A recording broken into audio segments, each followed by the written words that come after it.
And we are live. Good evening, everybody. Welcome to the Chaos120 live stream for November 3rd, 2017. I am your MC for this evening, Scooby331. We have the usual crew with us tonight. We have with us Burnside. Greetings, motherfuckers. Greater Ajax. Hello, everyone. Plain Speech. Hey there. Sweeper Steve. Chatelet, everyone. Sylvanas. Chatelet. Sylvanas. You actually Sorry, my said accent. No, you actually said it wrong, surprisingly. Sorry. It's the New York thing. Sylvanas. Thank you. I'll try to enunciate as best I can the English language. It's not English, it's Selfish. Oh, for God's sake, we're going to split hairs here. Let me just give Six's intro. And of course, last but not least, the next 6 minutes. How you doing? The chicken was really good. Oh, Lord. You love me, Scooby, just remember this. Of course. Believe me, I have 5 older sisters. I am thoroughly trained. So, which news do you guys want first? Good? Well, I guess good-ish, depending on whose side you're on. Or bad? Do the bad news first. I haven't had my coffee yet. I need the adrenaline rush. Everybody else? I'm down to listen to the bad news first. Let's get it out of the way. Are we talking chaos news, bad news, or the bad news you were discussing earlier? Bad news I was discussing earlier. Proceed. Boyd Burndall, the former hostage who pleaded guilty to desertion of Boyd's prison. Fort Bragg, North Carolina, Sergeant Boyd Burndall, who in 2009 walked off as a U.S. military outpost in eastern Afghanistan. Hi, Katie. Ukraine grilled my dots, titty tat. In East Afghanistan and spent the next 5 years in enemy captivity. Was sentenced Friday to a dishonorable discharge from the army, but avoids prison time.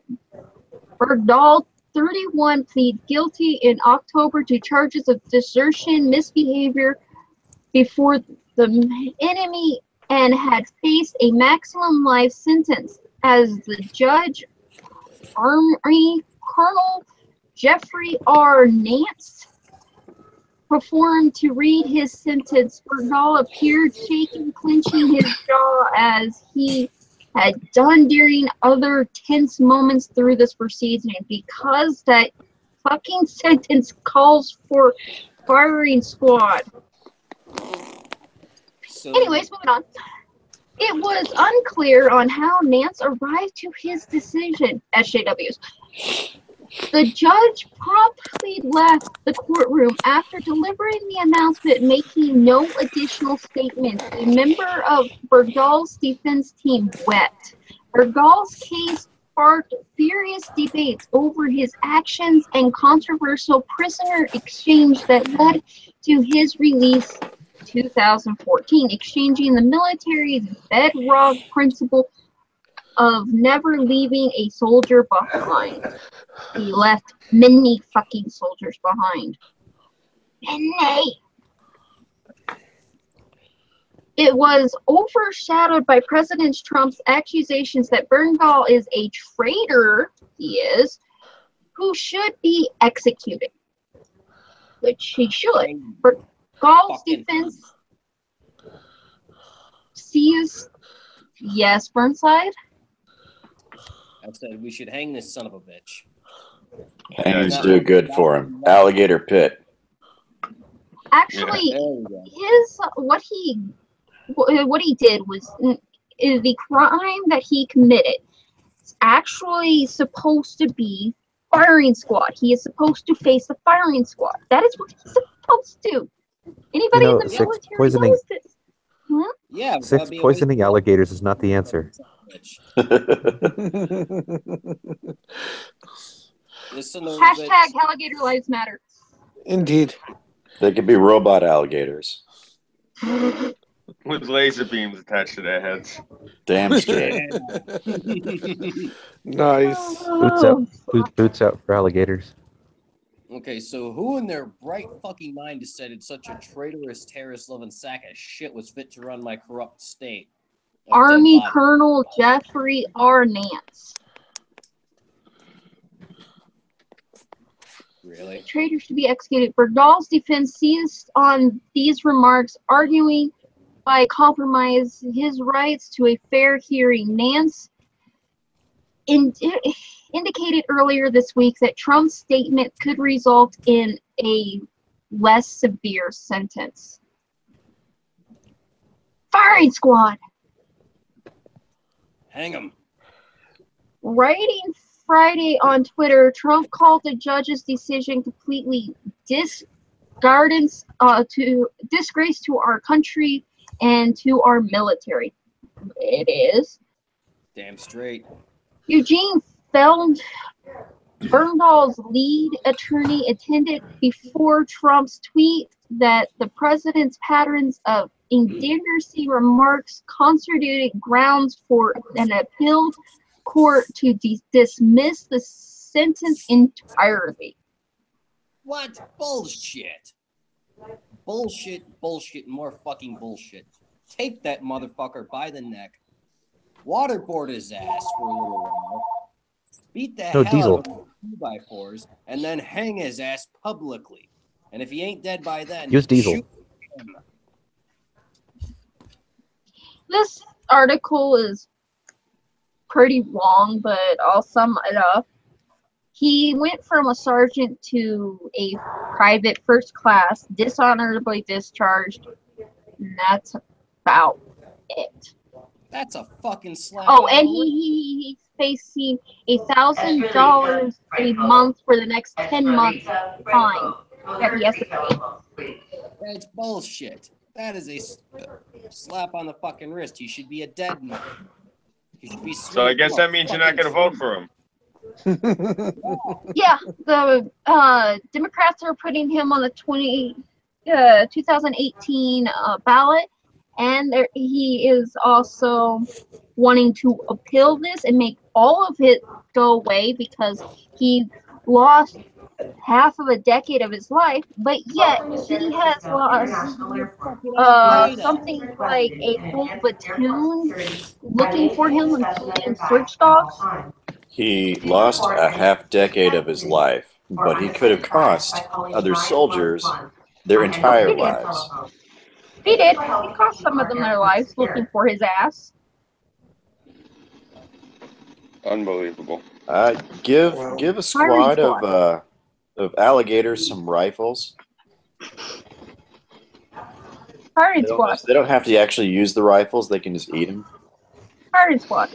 And we'll consider their poisoning a noble sacrifice to the country.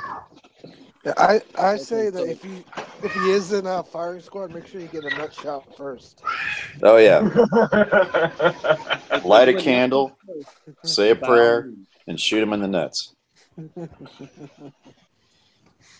But So that what is he sums messing up. with? Is this after running for mayor of the city? Is he trying to run for fucking governor? What's he running for? I believe Senate. If he was running for ice cream van driver, I still wouldn't vote for him.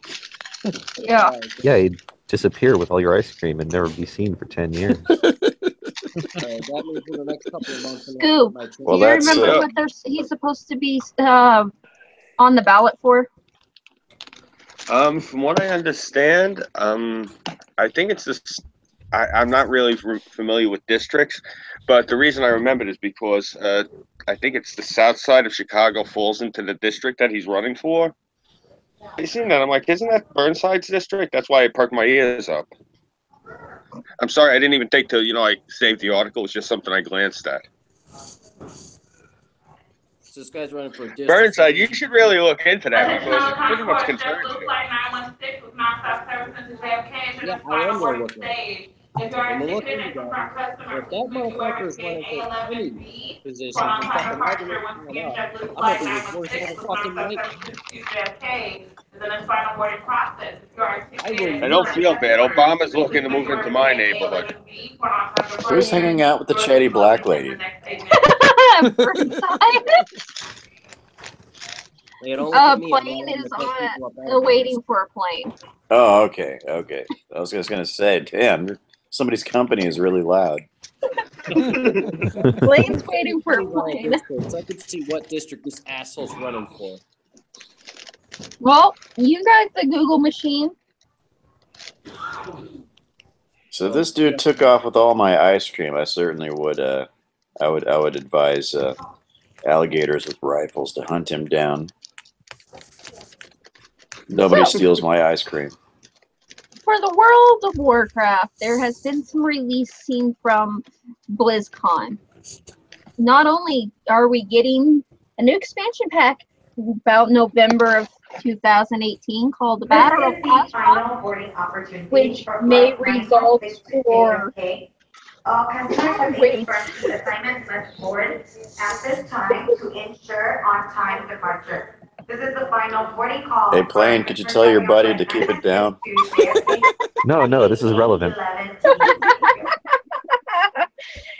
Anyways, which may result into UC disappearing. Not disappearing, meaning the Horde might lose it. It actually might turn into one of the battlegrounds. Due to Jaina wants things to go back and she's pissed off at Lady Sylvanas. So we get to go back to our war, nice lovely Horde versus Alliance bullshit. Have you considered combustible lemons? Virgin Atlantic flight BS-42 is paging for the following passengers. And then we are also getting classic servers. All the old expansion packs, all the way to vanilla, will be playable. And Shula Doshi, That's all the news that I have. I'm excited for legacy servers, but as far as the new expansion pack, as long as Sylvanas doesn't die, I'm going to buy it. Hey, plane, could you ask your buddy what she feels about war? I think she's listing off the characters that should be allowed. I see.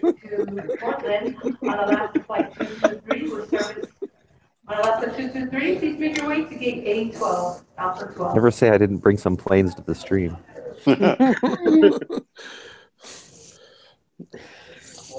Oh, goodness. Virgin Atlantic's out there with a 787. Looks pretty nice. So I'm waiting for the dialogue. Wow. No. She really likes the PA. I'm going on mute. Will Ahmed, Colton, Goldthorpe, Lafton, Lee. Scoop. Yo. You can change the stream to waiting for a plane.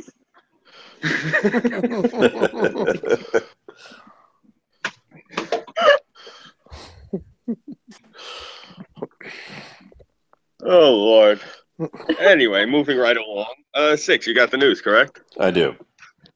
Since we're done with the deserter in the Warcraft news, your turn. Okay. Let's see. We're done talking about the deserter and cryptic shows. Yeah. Ain't it always the We don't way? get our rage. Well, I'm honestly let's see. surprised you guys didn't rage that much with that article, to be honest.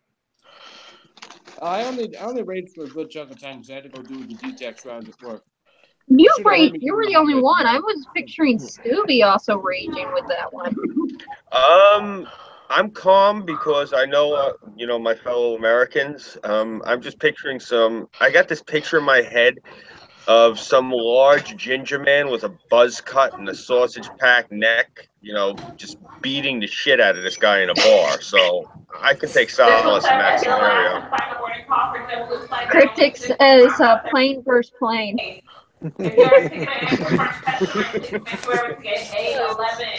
I was going to try to mute it during these, but then Diane said I needed to, so now I'm not going to do it. Nice. Okay. Well, I will endeavor to speak loudly so I can drown out the chatty buddy that you got there. But this is important. People need to know this. Yeah. Certain people, yes. Well, if Burnside wasn't awake enough, he's about to be. Oh, that's good. I'm pretty fucking awake. Does it involve Florida Man? No, but it's pretty damn bad. Okay. A deaf pedophile who raped a young girl has jail term slashed by judges after claiming prison is isolating because he can't watch television. Yeah, I remember What that in one. the flying fuck? He's a goddamn pedophile. Hang him. Fucking hang him. Hang him from That his does solve dick. the television problem. Yeah, true. Yeah. Egyptian national Gamal Demian, 51, who is also mute, claims he cannot watch television or communicate with other inmates. The cat says Wait, how this did he is claim bullshit. it? If he's mute, how did he claim it? I guess he's writing it down on. Oh, yeah, you're right. Never mind. He has a pencil. He was sentenced to 20 years after raping and sexually assaulting a string of girls as young as 8. But Only appeals 20? judges. I'm offended. Yeah. But appeals judges slashed the term to 18 years. 18 years. Oh, that's wow.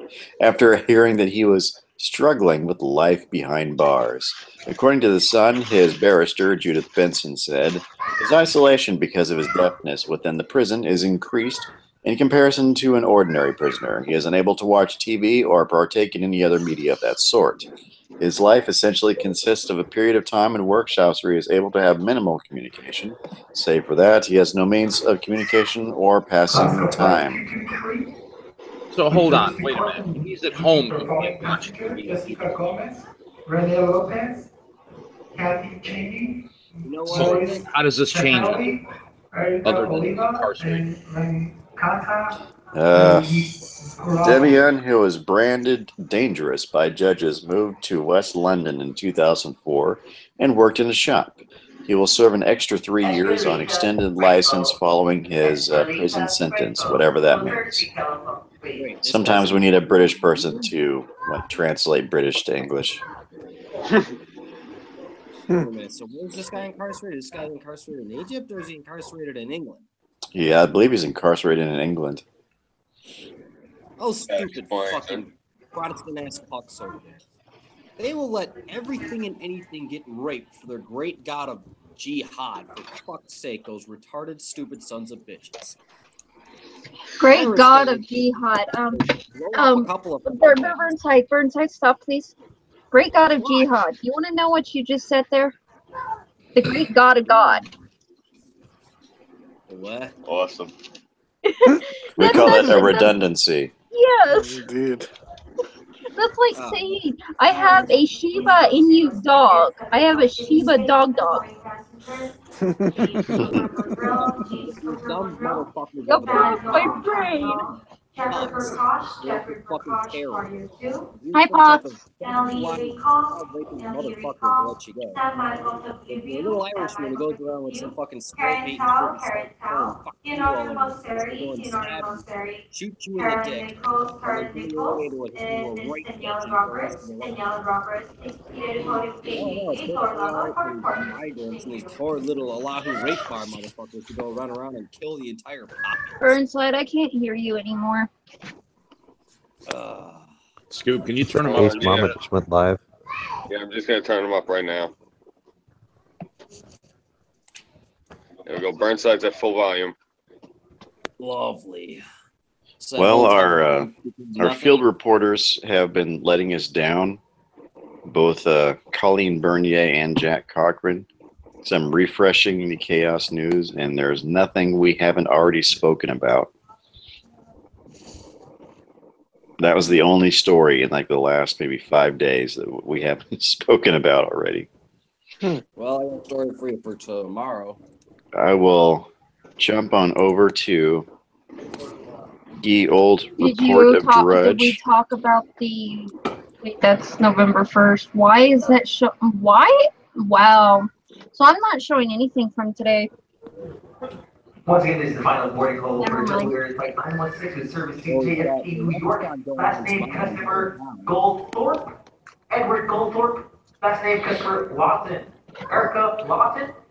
Did you say every gold fork is a lozenge? I think we found our next I was meme. the only one that heard that. I was like, what the fuck?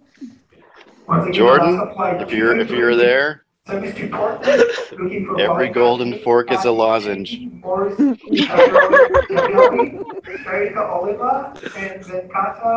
That's for those really tough sore throats. It's a really expensive lozenge. Motherfucker. Let's see if I can find something juicy here in Ye Old Report of Drudge. I'm sure you'll be able to pick up something there. They know they got something. I'll just That go guy has the perfect name for media. Hey, Plane, I have a story that was in your neck of the woods. I don't know if you're aware of this, but thieves steal more than $300,000 worth of new iPhones from a truck in San Francisco. Is there something you need to tell us there, Plane? Do you have a brand new iPhone? Oh, hell no. Hey, 6. Yes. The Astros in Houston celebrate the World Series title. Yep. They beat That's- Dodgers. Everyone's in an elevator. Isn't that news that you should be covering? Sure, why not? I mean, you're in Texas. Isn't that like an exciting thing for you Texans? I'm more of a Phillies fan, but I'll read it. I'm going to be sending you something in side chat that Cryptic sent me. I don't know if that's something you seem interested in. New York PD is trending. Uh-oh.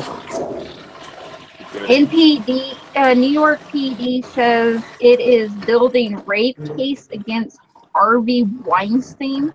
Kick ass. Nice. About fucking time. Wow. NYPD. All right. You know what? I'm a little bit annoyed with them because they had this evidence for years, and it's only because now there's a spotlight showing on it. Never expect actual bravery from the industry of Hollywood. Yep. Oh yeah. They only play bravery on the big screens and small screens. And here's another article for you, 6. This one's kind of trending. I think you might be interested in this information. Okay. Just warning, it is CNN, so you will have a video blowing in your ear. Okay. All right. Houston, Texas, World Series MVP George Springer planted the Houston Astros championship trophy at the front of a fire truck to a cheering crowd as the team began their victory parade Friday, with orange and blue confetti raining down as they passed a potentially record-setting number of fans in downtown Houston. Apparently they have pumped out enough water so they can actually not have to float. Anyhow, approximately 1 million fans attended the event, and that number could rise, according to Susan Christian with the city of Houston. Mayor Sylvester Turner. 1 million Astros fans. This is amusing. Twitter is trending on Facebook, and Facebook's trending on Twitter. Interesting. Well, that sounds incestuous. We call that the crapception. Let's see. 4 military jets Please don't let soared them above the sea reproduce. of orange and blue. Jerseys, pennants, and banners along the 20-block parade route, which was quickly extended to accommodate the larger-than-expected crowd.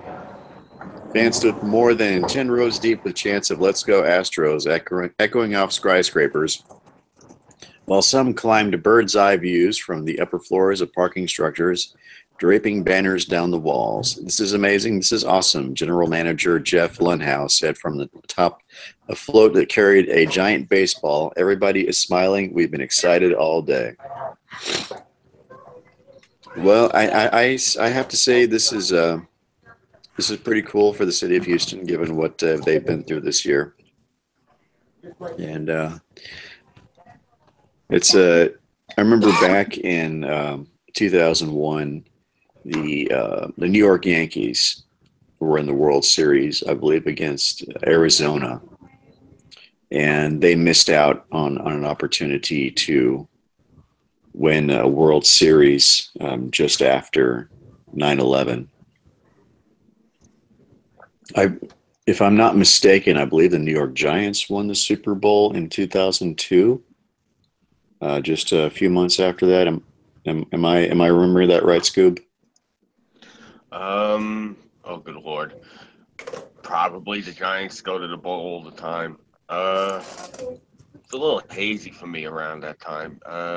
They were really, yeah, you got to realize we were in shock in my neighborhood because we lost the most amount of people in 9/11, like first responders, EMTs, and a lot of people even working in the buildings. Mm-hmm. We have a miniature Vietnam memorial for 9/11 in my town. So that whole time was really hazy for me. Like I personally lost off the top of my head like 5 people I actually seen like every day. So Yeah. It's kind of blurry. 9/11. Hey, somebody in the chat, look this up for us. Who won the Super Bowl in 2002? 6. Yes. The article that Cryptic sent us is a Colorado story. Not only is it a Colorado story, it's an actual amusing story. Oh, is it that eggplant thing? No. It's a bank robbery one, but you might have fun with this. Okay. Really quick before you go into that Colorado story, speaking of Colorado, Sylvanas, how are things going on now by you? What? I can hear you over. Yeah, how is everything going on out there in Colorado since everything happened? We're not really getting a lot of reports over here. Since it was in Thornton, the dude got caught, which Thornton's very known for. If you do something stupid, you will be caught. Well, when Thornton decided to arrest the dude, not only was there Thornton PD, there was Westminster PD and Adams County blocking the whole house, so the guy couldn't run. No, I'm talking about the shooting the other day. Yeah, so am I. Oh, okay. It was one guy, and what, he ran into a house? No, that was his house that his apartment he went into. But okay. One guy shot and killed 2 men and 1 female. That was it. Was it a drug deal gone bad? That's what we're wondering, but we have no idea. But he is arrested. He is arrested, though. I'm still calling it. It was a drug deal gone bad. I'm making that call right now. I second that. Yeah, I wouldn't be surprised. This guy must have been a crack baby dealing. If I'm wrong, then I will have to go to Tumblr and read somebody's blog.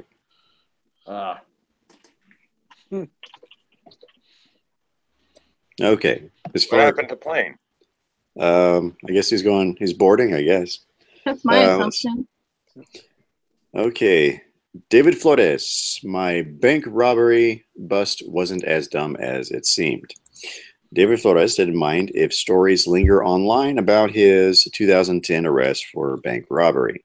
He was definitely guilty of committing the crime, as he readily admits, but what pisses him off is that those articles portray him as an idiot who was literally caught red-handed after trying to use stolen currency stained along with his fingers by a dye pack that exploded as he made his getaway.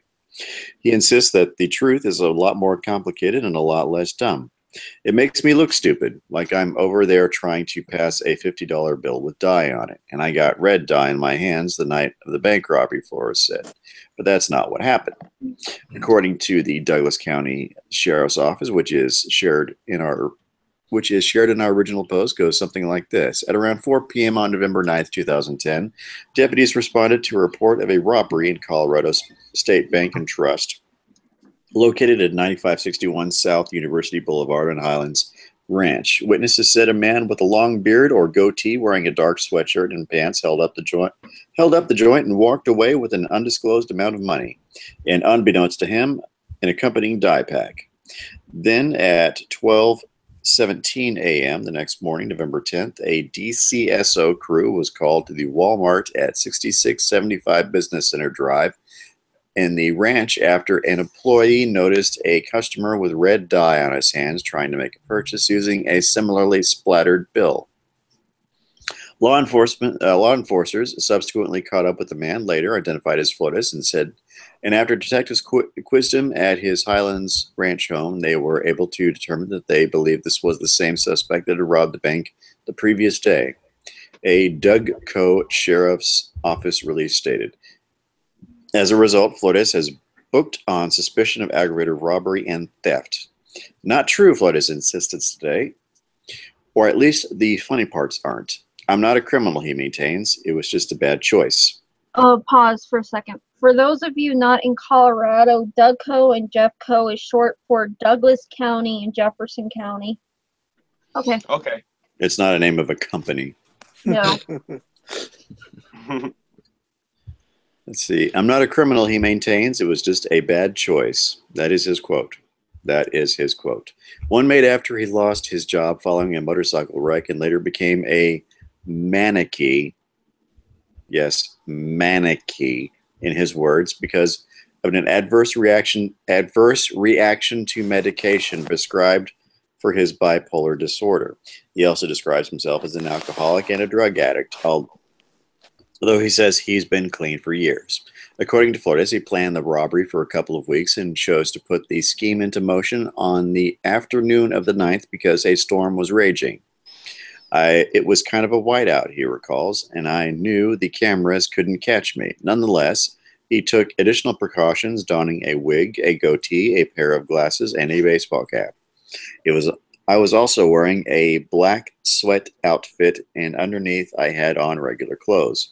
Flores stresses that he was unarmed when he passed a note to the teller and adds that he politely said thank you when she handed him the cash.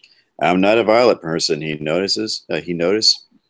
You won't find violence on my record, even though they treated it as a violent crime at DOC, the Colorado Department of Corrections, because I was out on parole on a DUI at the time. He estimates that he was about 50 feet outside the bank where the dye pack went off. He responded by ditching some of the reddest money in a dumpster behind the bank. He put the rest in plastic bags, and he also took off his wig, goatee, and hat and threw them in a nearby grain gutter. Then he headed to a bathroom at a store in an adjacent strip mall and washed the dye off his hands. Once that task was finished, he said he successfully managed to remove all the visible dye. He hung around watching as deputies processed the crime scene at the bank. Nobody confronted me at all, he remembers. Over the course of the next few hours, Flores made his way back to the basement apartment in his Highlands Ranch, where he'd moved after his divorce in order to be close to his kids. He was hoping to have the place to himself that evening, but then his 16-year-old son called and asked if he and his girlfriend could spend the night. 16-year-old son called and asked if he and his girlfriend could spend the night. He said okay, but while he hid the money before they arrived, the girlfriend found a stained 50, little realizing that it was part of the robbery loot. The kids had no idea I'd done this, he says. Later that evening, the three headed to the aforementioned Walmart where his son's girlfriend tried to spend the 50. Flores goes on, as we were walking out, she handed me the bill and told me she was sorry, but the police were coming. After being alerted by a cashier who had heard about the bank robbery. Before the cops arrived, Flores managed to bury the bill under a planter in the parking lot. After that, he said they detained us for about an hour, but they didn't have any evidence. They had nothing, so they let us go. But as soon as I got home, a supervising detective from Douglas County, another detective, knocked on my door, and they threatened to arrest the kids, which is a tactic the police use. They were pulling out the cuffs and were going to arrest them, so I said, okay, I did it, and they arrested me and let the kids out of it. Although Flores has no regrets about his decision, the kids didn't do anything wrong, he reiterates. This confession resulted in years of confinement, complicated by his diagnosis with lung cancer when he was in stir, whatever that means. He ultimately served 5 years of a 6-year sentence. While his health remains shaky, he's on disability right now. He hopes to find employment before long. But at least he's got a roof over his head. I'm living rent-free in a house that was kind of ransacked by homeless people, he says. Because everybody wants to live in a home ransacked by homeless people. So Pox said to check your Discord. I know, I'm writing to him right now. I'm telling him I Okay. can't open Discord because it'll make me robot. Let's see. Prior to me living there, police were called by neighbors over 100 times, but that's all stopped. Like I said, I'm not a criminal. He is, however, sensitive about the way he is portrayed in the press. They turn this into a joke, he says, but I take it seriously. Well, that's the problem. Never take yourself too seriously. Indeed. And incidentally, stir is the general population. Okay. Yeah.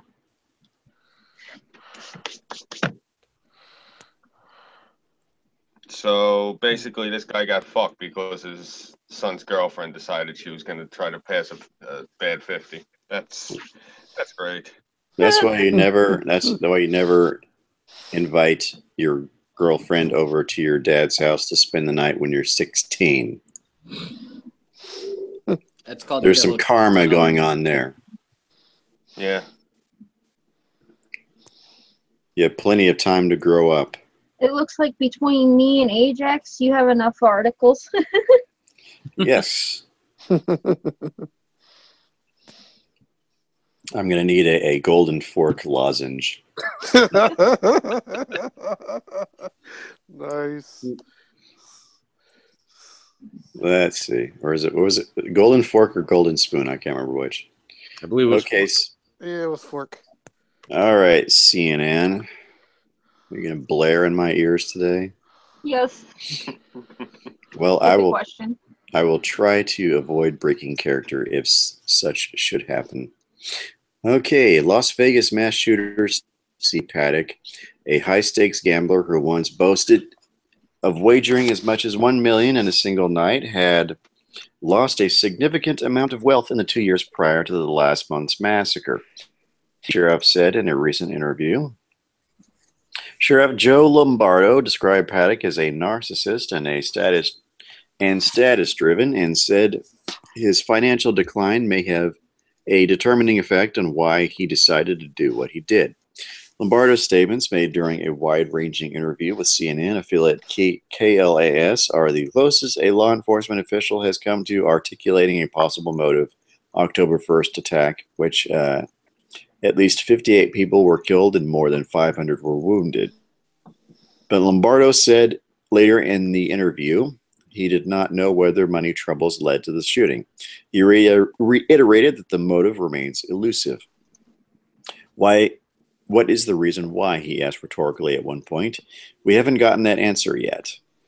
There was something that popped his trigger or caused him to go into that direction, and we have yet to determine what that is, Lombardo added. I hope we find something in the pathology of his brain that helps us understand this. The Las Vegas Metropolitan Police Department did not respond to CNN for comment on issues discussed in Lombardo's interview with KLAS George Knapp. In the interview with Knapp, the sheriff characterized Paddock as a lone actor who struggled with bouts of depression. He said investigators had not discovered any links to extremist groups, and that the only political statement he was known to have made was that he was happy with Trump because the stock market was doing well. The sheriff spoke for more than an hour in the interview, marking 1 month since the attack. The sheriff spoke openly about the planning, execution, and aftermath of the shooting in search for a motive, at times speculating about aspects of the case. Asked about the periodic gaps in Paddock's firing as he unleashed a barrage of more than 1,000 rounds on concert goers across the street from Mandalay Bay Hotel, Lombardo speculated he was assessing the crowd, changing ammunition, and looking at monitors that gave him a view into the hallway outside his room. Who knows what's going through his psychotic mind, the sheriff said. Lombardo brushed aside questions about changes to the timeline regarding how precisely the attack unfolded and when police first arrived on the scene. He called his officer's response time pretty amazing. He said Paddock had still had access to more than 4,000 rounds of ammunition and had the ability to do a lot of more harm. Lombardo is convinced, he said, that Paddock took his own life because he was aware of the police presence outside his room, and the sheriff said that being there, his officers saved lives. I honestly believe that he believed the wolf was at the door, Lombardo said. The sheriff said investigators are continuing to interview Paddock's girlfriend, Mary Lou Danley, who has told authorities she had no inkling Paddock was plotting a massacre.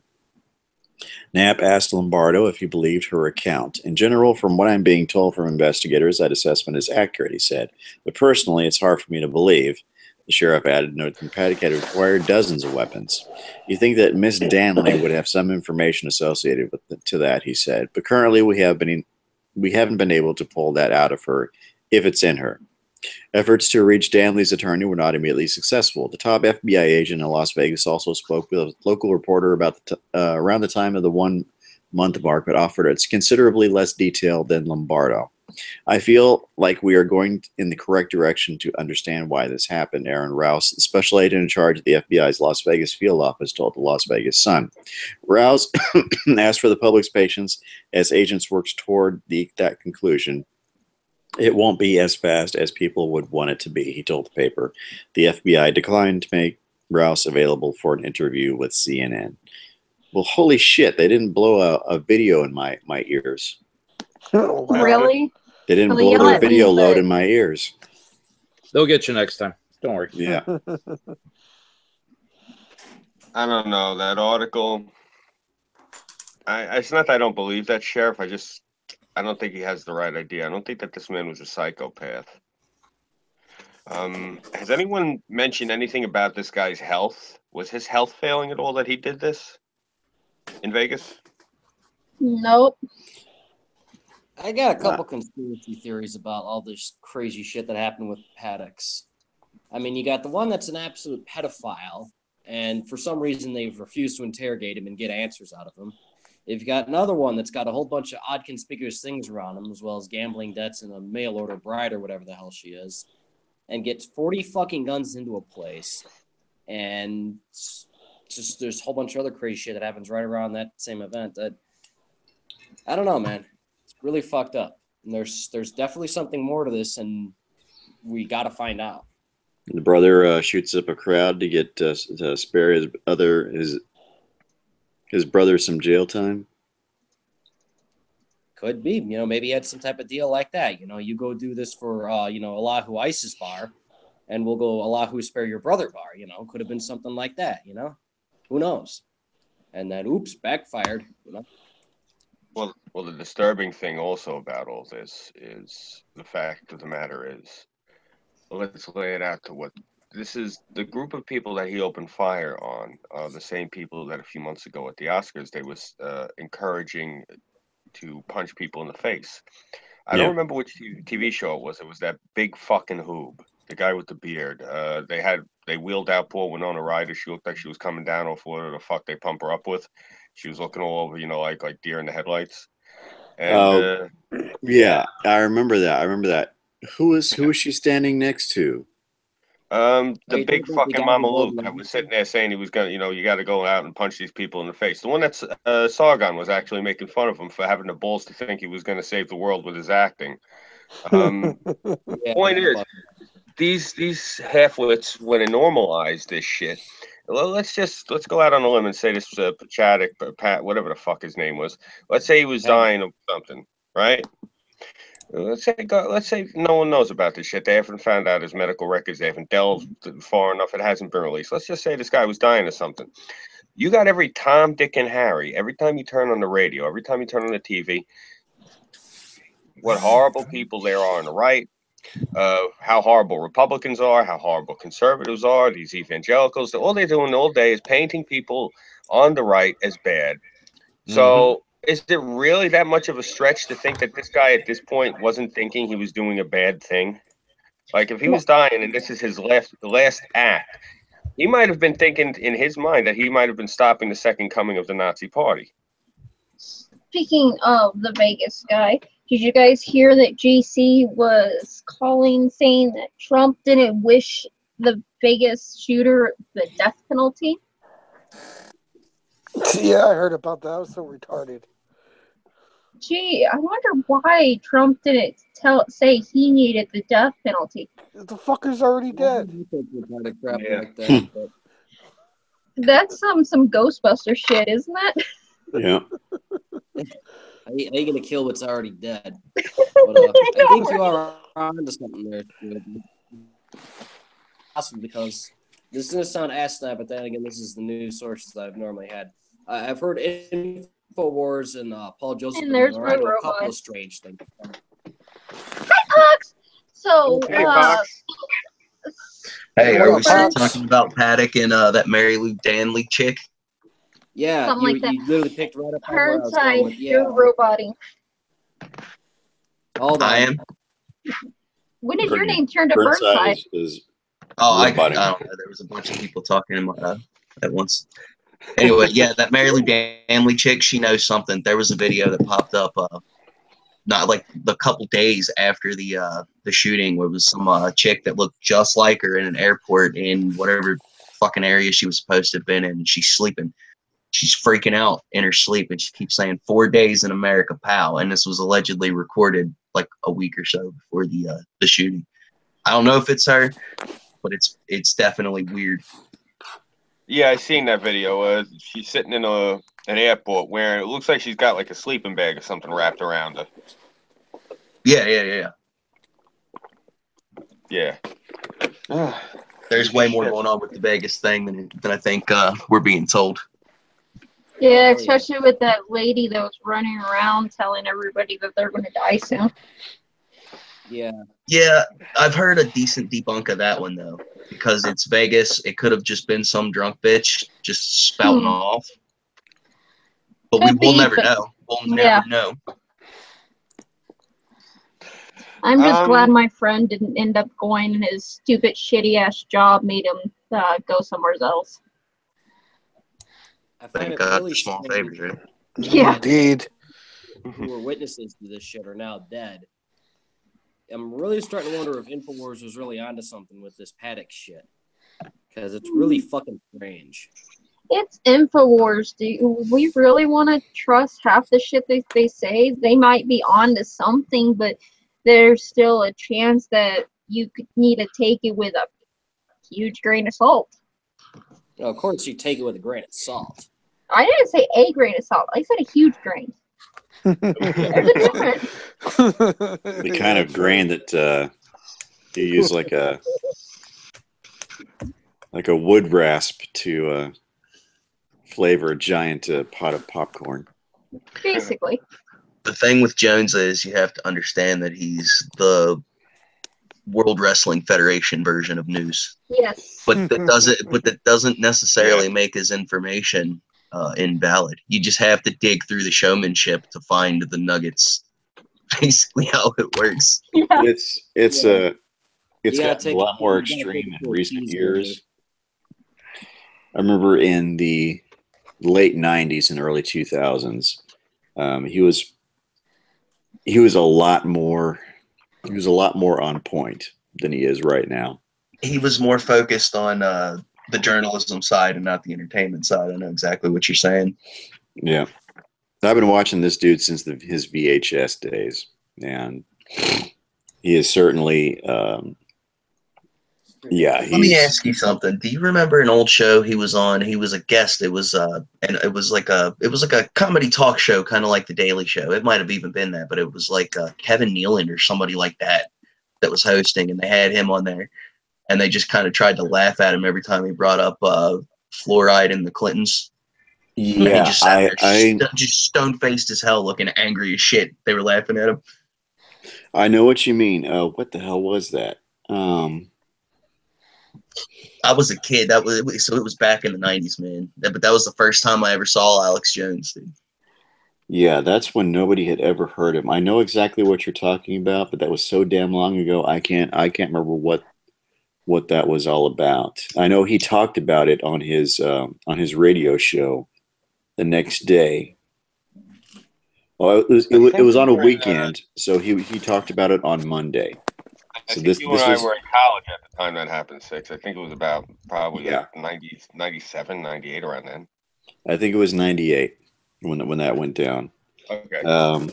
He talked about it on his Monday show, and he was kind of pissed off about it. That I remember. This was before I even think Paul Joseph Watson had jumped on. So I think Paul Joseph Watson was he got there just a few months before 9/11. Yeah, scrawny face, looked like a 16-year-old. So yeah, kid. Yeah, he looked like he walked off a junior high basketball court or whatever. Yeah, he was. I am really, racking the brain cells to try to remember what the hell that show was, but it was something to that effect. But yeah, back on point. Like, yeah, that's the only reason I still trust them is because I've watched them for so long, and I understand that it's mostly entertainment. Yeah, but it used to be about the information. Yeah, so he knows what he's doing, obviously. I think what his deal is now is that he sees that infotainment side of things does actually sell, and that he doesn't have mainstream backers, so he has to hoop and holler for every dollar that he can get. And it doesn't help that he's gone through this divorce proceeding, and that I know that shit is expensive. Yeah. Oh, that shit's really expensive. It's fucking funny as hell because when he actually first got his divorce and all that crap, literally, that was funny as hell. Start streaming immediately, and he's just got a suit and tie, and he's all smirking fucking ear to ear and shit. He goes and walks out. There's like 100 fucking cameras there bugging him about his divorce. And it's like, oh, hi, all you mainstream monstrous parasitic motherfuckers. How are you today? Yeah, I prefer fucking hysterical. It's like, I Jesus prefer the Christ. Alex Jones from. If anyone else would have gotten a divorce, there'd be nobody there whatsoever. But I mean, this dude gets a divorce and I think Burnside is broken again and on a rampage. Yeah. I prefer the Alex Jones from 1999, but I understand somewhat why he does what he does now. But I would still like prefer that sort of the old Alex Jones back when he was still kind of halfway doing the shortwave sort of stuff. I would like to see a combination of old Alex Jones and Alex Jones after he just embraced his newness. Yeah. Because he's been off the chain ever since then. Yeah. Whatever the hell happened to Jack Blood? Oh. No idea. I don't even know who that is. Jack Blood. He was the dude that on what was it, GCN or whatever? What now? An internet network. Yeah, they were all on this like Genesis news network, something like that. That was on the internet. And yeah, it was right before his show was the Dave Von Kleist show, and after Alex was a guy named Jack Blood. He had a 2-hour radio show, similar format, a lot of the same kind of guests, a lot of the same kind of subject matter.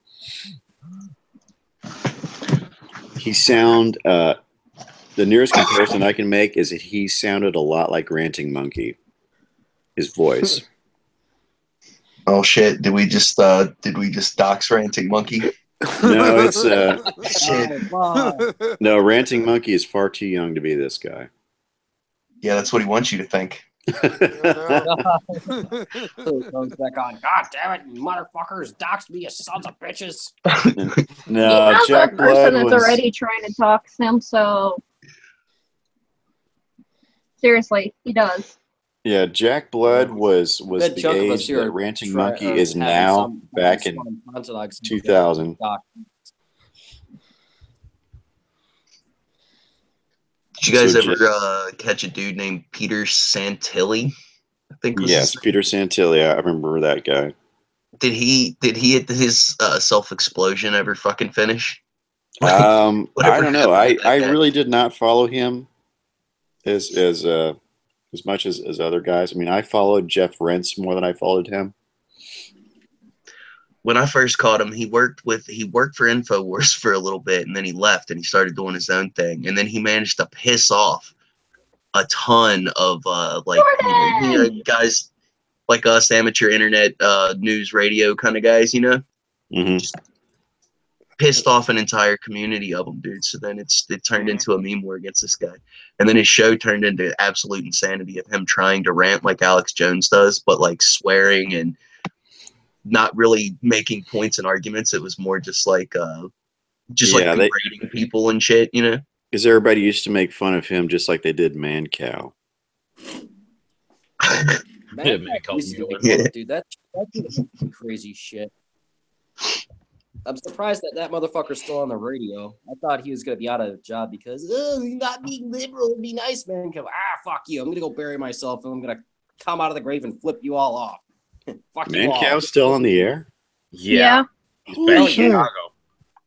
It's Chiraqistan, baby. We gotta have something to distract us from the dead bodies. And Man Cow You having a can couple hear it on iHeartRadio. I thought that guy died a long time ago. No, he's back in Chicago and just as big a dick as ever. Oh, man. Sorry to hear that, dude. He's Lord of. There's a radio show that used to be broadcast right out of my neighborhood. I think it was carried nationwide. What are their names? Opie and Anthony. Oh yeah. Yeah. Those dudes are funny. You guys have heard of them? Yeah, Opie and Anthony. The guys are funny. They're shit. syndicated. That's my town that they're in. Yeah, they're syndicated nationwide. Oh, I didn't. I had heard people. That's why I was asking. I figured, you know what? I got everyone from all over the country. Let me ask, because I've heard people say that before.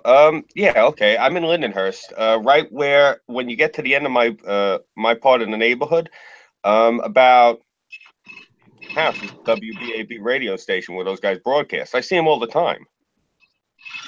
Those dudes are funny. Oh, cool. Yeah, I agree. Hey, I think if they want to go and hang out with us, lowlifes, Hey, speak for yourself. I was thinking about it because you guys are talking about all these different radio stations. I remember that they were really big for a while. They had that Whip It Out Wednesday thing or whatever it is, the WOW stickers. Everyone had them all over their cars. Yep, I remember that. Yeah, that's a small world. I didn't think, I thought, fuck it, let me ask. After all, small world after all.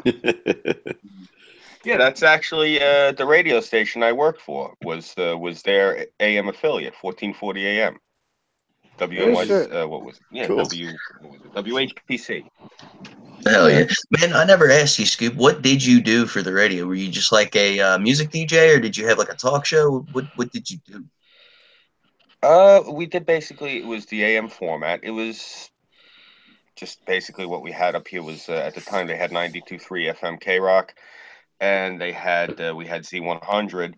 And then we had BAB, which was the parent station I worked for. So what we were doing was they were trying to do a combination of the programming format that they had on Z100, and they were trying to do like in the afternoon with me. They had like the rock show, and they actually had me do for the AM station, but that was all week. It was weekdays. I think it was from noon to 1 or noon to 2. I can't remember.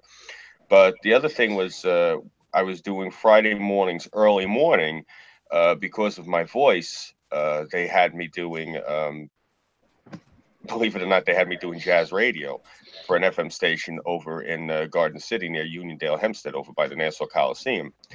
The reason was basically they said to me, look, you sound very urban. I'm looking at the guy, you know, and I'm like, okay. And he said, can you like spin it where you sound like, you know, like you're into jazz music? I looked at him. I said, he was a liberal, so he was tap dancing around the issue. I look at him. I smile. I go, oh, you want me to sound that sort of urban for you, do you? And so the guy started like, he got like this bead of sweat on his forehead. He's like, no, that's not what I mean. I'm like, yeah, all right. Look, it's not a problem. I said, I got you. So I do the jazz station. And so, you know, the mornings he had me on there. So I'm doing it like, good morning, everybody. You're listening to Smooth Jazz in the Morning on WNYG Radio for FM. In Garden City, New York. I'm Scooby331. We're bringing you in right now with some smooth Kenny G. You know, so they had me doing that shit. Yeah. So it was really cool. Scoob. I could be so mean to you now. Yeah. All right. Call him Jazzy Scoob from now on. If Future Minds ever gets a fucking radio thing going, man, I'm gonna fucking get you an application there, dude. Scoob, you realize you still have to record that whole opening thing for me. I could be really mean to you now. No, I will definitely do that for you. I didn't forget. I was actually thinking about that earlier. I got to do the opening for you. Plus, you wanted me to do the promo. I didn't forget. I have about 1,000 things I'm doing right now. I know you didn't forget. I just said I could be really mean. I could make you do something similar to that and then go into a whole, like, sportcaster hype shit. I could have fun with you. That sounded wrong, Alex, sometimes. Okay, chat. Jordan, if you're still out there, Jordan is. I'm seeing the text. We have another assignment for you. No, we don't. A Photoshop of a DJ Jazzy Jeff and Fresh Prince album cover with Scooby and Burnside. We're talking about things that need to be done for Sylvanas now.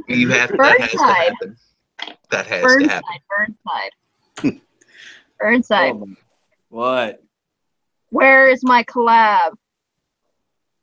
When I have time where I'm not sleeping or dealing with other bullshit. I just got a car that works and doesn't need parts. It's been a month. Oh, you got a car with a passenger side window? Here's what was wrong with the Sebring. Okay, first everything. It was. Oh, you're driving a Sebring. Oh. Okay. Yeah. So this motherfucker for the past 2 going on 3 months has been breaking down left and right. I've gone through three tires on the thing, and I've had to go and get 2 out of 3 of those rims actually fixed. The third, I was able to go over to Joliet and get a tire on it. And then I got into a minor fender bender. I had to get the radiator replaced. I got that done, and then I had to have the core area and the hood and all that shit repaired. I had that done.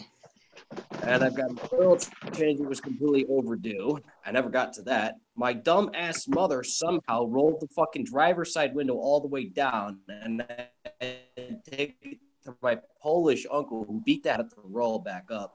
Now I have to go and junk that damn thing because before we went to over there, when I was he's so pissed off he's roboting.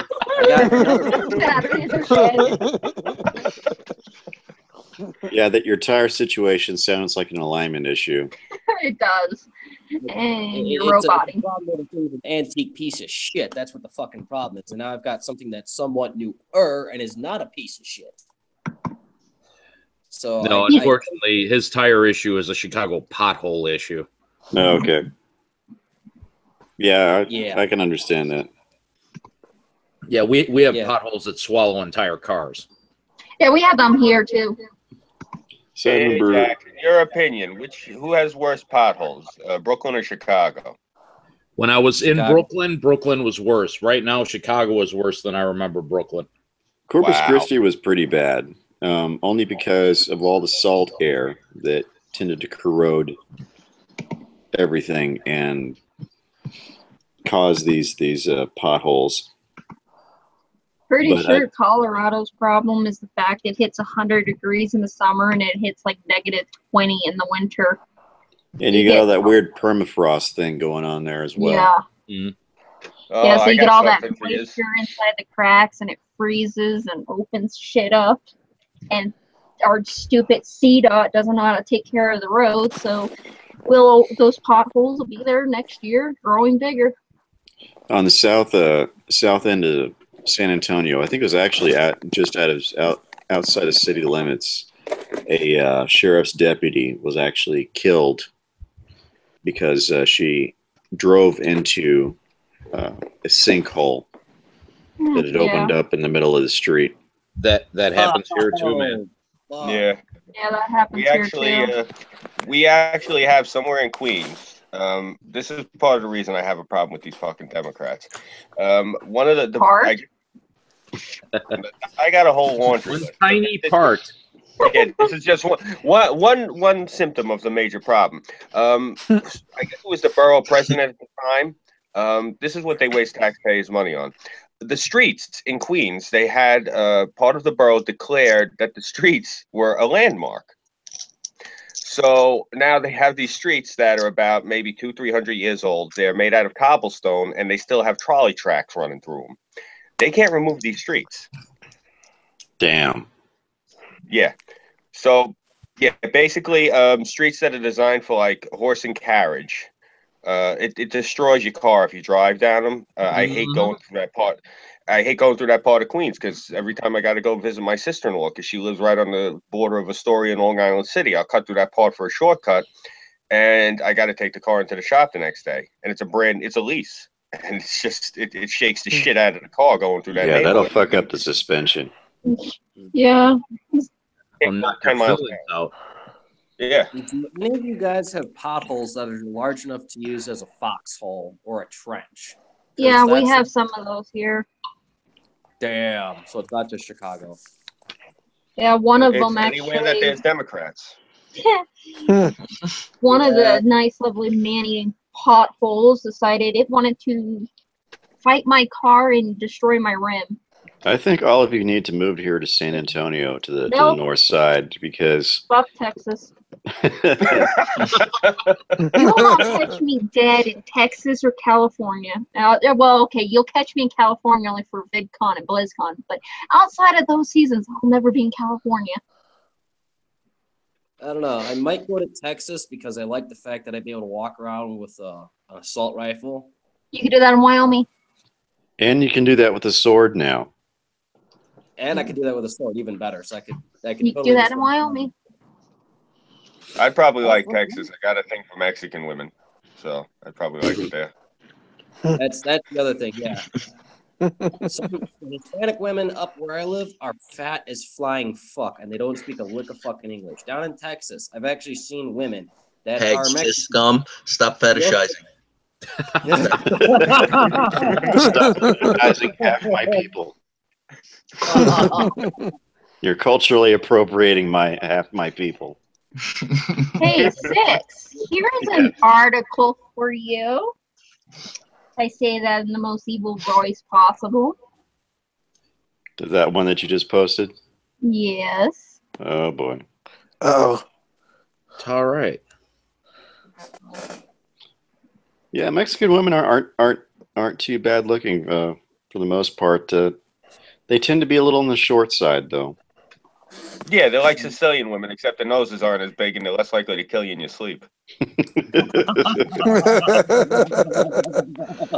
feel like an asshole around here because I have to correct people because we get Guatemalans, and there's a big difference in the facial structure between Mexicans and Guatemalans. So I have to remind people of this. Yeah, and God help you if you call a Mexican a Guatemalan or a Guatemalan Mexican. Oh yeah, they're quick to correct you. Yeah, and not politely either. Yeah, it's like Puerto Ricans and Cubans. Oh, yeah. You don't get them mixed up. You don't get Costa Ricans and So who else? Costa Ricans and it's Colombians. They really hate being mixed up. Well, Mexico, of the Mexican population, there was a lot more Spanish infusion. Guatemala and the native population stayed a lot more prevalent. So it's actually two different ethnic populations. It's just that they share a common language. Right. Yeah. Oh, this is a doozy of a story. Yes, it is. Oh God. Damn. Okay. Yeah. The story is kind of like a driver's side airbag that explodes in your face. Okay. Before she died, she strapped her baby in a car seat and threw it out the window. The people who found it were left speechless. What? Yeah. What? The small community of Wyoming, Illinois. Yes, Wyoming, Illinois. That's 2 states. It would be like Texas, Kansas, or... And then the Wyoming's the city. Okay. New York, it's Florida. actually a city in Illinois. The small community of Wyoming, Illinois is a place where everyone pretty much knows each other. Whenever news breaks out, everyone comes to hear of it. This is exactly what happened with the case of Shelby Ann Carter and her young daughter. Kiana Davis was born on January 2017 to the joy of her mother. Her fiance and she lived with her mother, and she was working as a beautician who started pursuing pharmacy. This is exactly how this is written. This is from a site called taboos.com. The birth of Kiana Davis brought a lot of joy to the family, but unfortunately, that was about to change. What happened? A day after she turned This isn't 21. that far from Chicago. A day after she turned 21, the unimaginable happened. She was spending time with her little girl at home when suddenly a fire broke out and she had to call 911. She told him... It's not that far from Chicago. She told him she was finding it hard to breathe, but left out the details about her child. The firefighters reached the scene and could only wonder why she hadn't mentioned the child. Maybe she knew that by the time they arrived... I'll read that again. Maybe she knew that by the time they arrive... This is like this was translated from Japanese to English using one of those online translators. And to German and then back to English. Yeah. It would already be too late. They found Shelby on the 2nd floor of her home where she lay dead due to carbon monoxide poisoning. After the flames were put out and the house was brought back into a stable condition, they discovered Kiana Davis. Apparently, Shelby had tied up her child to a car seat and dropped her out of the window. She had done all she could to make sure her child was fine. The chief of the local volunteer fire department commented... Can you reread that sentence again? Okay. She had done all she could to make sure her child was fine. After throwing her out the window. Yes. Anybody else see the redundance in this? Yeah. Yeah. How bad was the fire? How high up were they? It was pretty damn bad. I have the article also up, so... There's a picture of it, and the house looks pretty fucked up. Picture. Holy shit. The chief of the local volunteer fire department commented by saying, I guess it's the motherly instinct to take care of their young. It's not the motherly instinct to throw the fucking child out a goddamn window in the car seat. Well, would you rather take the chance of fucking it up, throwing it out the window, or let it burn to fucking death? That was the option at that point. Yeah. Yeah. She could have still tied something onto it and landed it. And I'm then telling you dropped right now, I would wrap my kid in bubble wrap and chuck him out a fucking 3-story window and pray for the best if it's that or burn to death. Hell, I do that for fun. I ain't even fucking lying. I'd wrap myself in bubble wrap and jump out the window and see what happened. I used to jump off the house roof with an umbrella just for the fuck of it. Of course, that's after the 8th margarita. Yeah. I give her credit for fast thinking. I mean, at least, okay, she put 2 and 2 together, figured out, used the car seat at least. I mean, how high up were these? By the time this all went down, how fast did this fire start and how fast did it spread? That's the question. I mean, that's, some on your feet thinking right there. And it might just be shitty writing too, because chances are she didn't throw this fucking baby out the window. She just kind of like Look at held the it out, picture of the baby. looked down. Did it land on his face? That's what it looks like. Let's that see. from burn Well, Like, the article goes on. They ask a question. We're all wondering why she didn't go out after the baby. Yeah. Doctor said that Kiana was totally unharmed, which meant that Shelby's idea had worked. It was a truly remarkable story, considering the fact that she thought of it in almost no time. Due to the genius of her mother, Kiana now could be very thankful for her life. Upon discharging from the hospital, she was given to her relatives, whom she would resume her life. She was given to her relatives with whom she would resume her life. That's how it's written. Even with her mother gone, she still had a family. Huh? That Even just though- kind of confused me. Yeah, even though Kiana did not get to meet her mother, she would still be very proud of her. This is speaking in like future past tense. Yeah. Really? So, okay, I'm guessing this means the mother sounds is like dead. an X-Men plot. Yeah, the Yeah, mother the is mom dead. died by carbon dioxide poisoning on the second floor.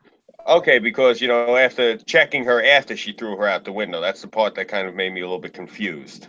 Yeah. That's okay. that's what makes me confused too, because she died on the second floor. The baby was outside. Right. It doesn't help that this article is so poorly written. It's an SJW article. What do you expect? I've never even heard of tapoose.com. You're obviously not on Facebook often. No, not often enough.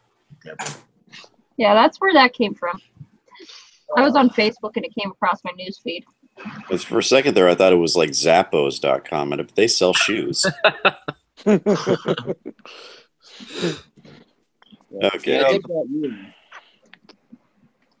The Facebook That's a ads nice that they meme. have with these news stories and everything, I never follow them because you go to open them and you get like 6, 7, 8 articles, commercials, ads, everything pops up. So I never bother even looking at them because it crashes my computer trying to read the damn news. Yeah, you get all those damn slideshows. Yeah. To take a half hour to fucking load, even with a decent computer.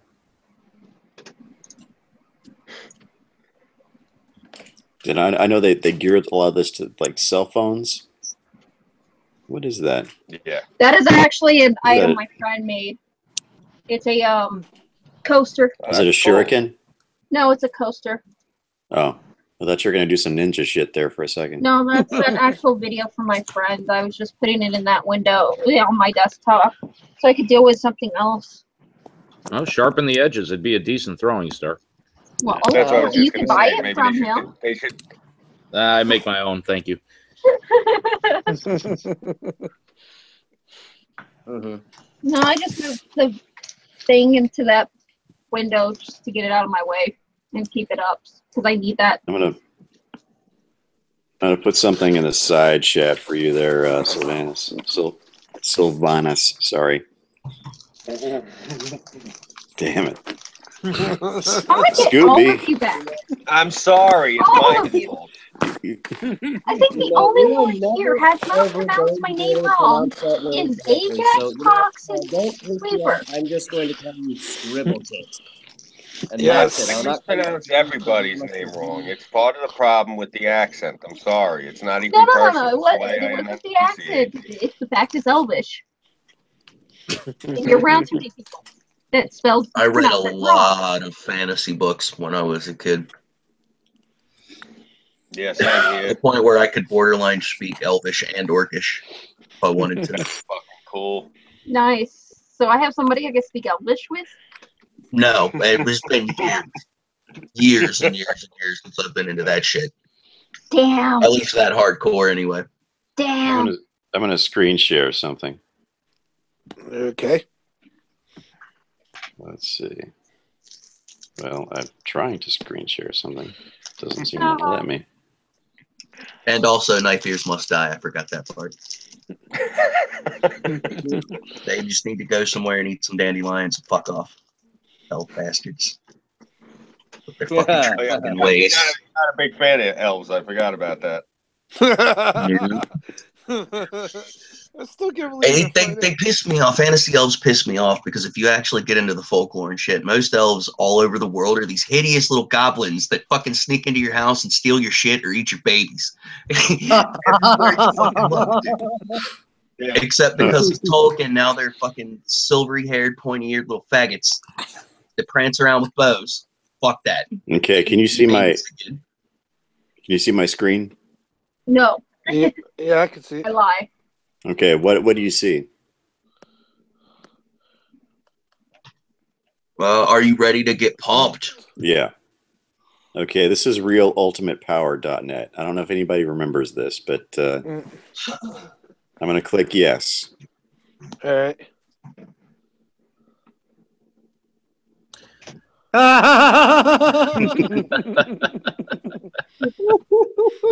Nice. Hi. This is a site about ninjas. Real ninjas. Ooh. This site is awesome. My name is Robert, and I can't stop thinking about ninjas. These guys. Oh my God, cool. Robert Hamburger? I think so.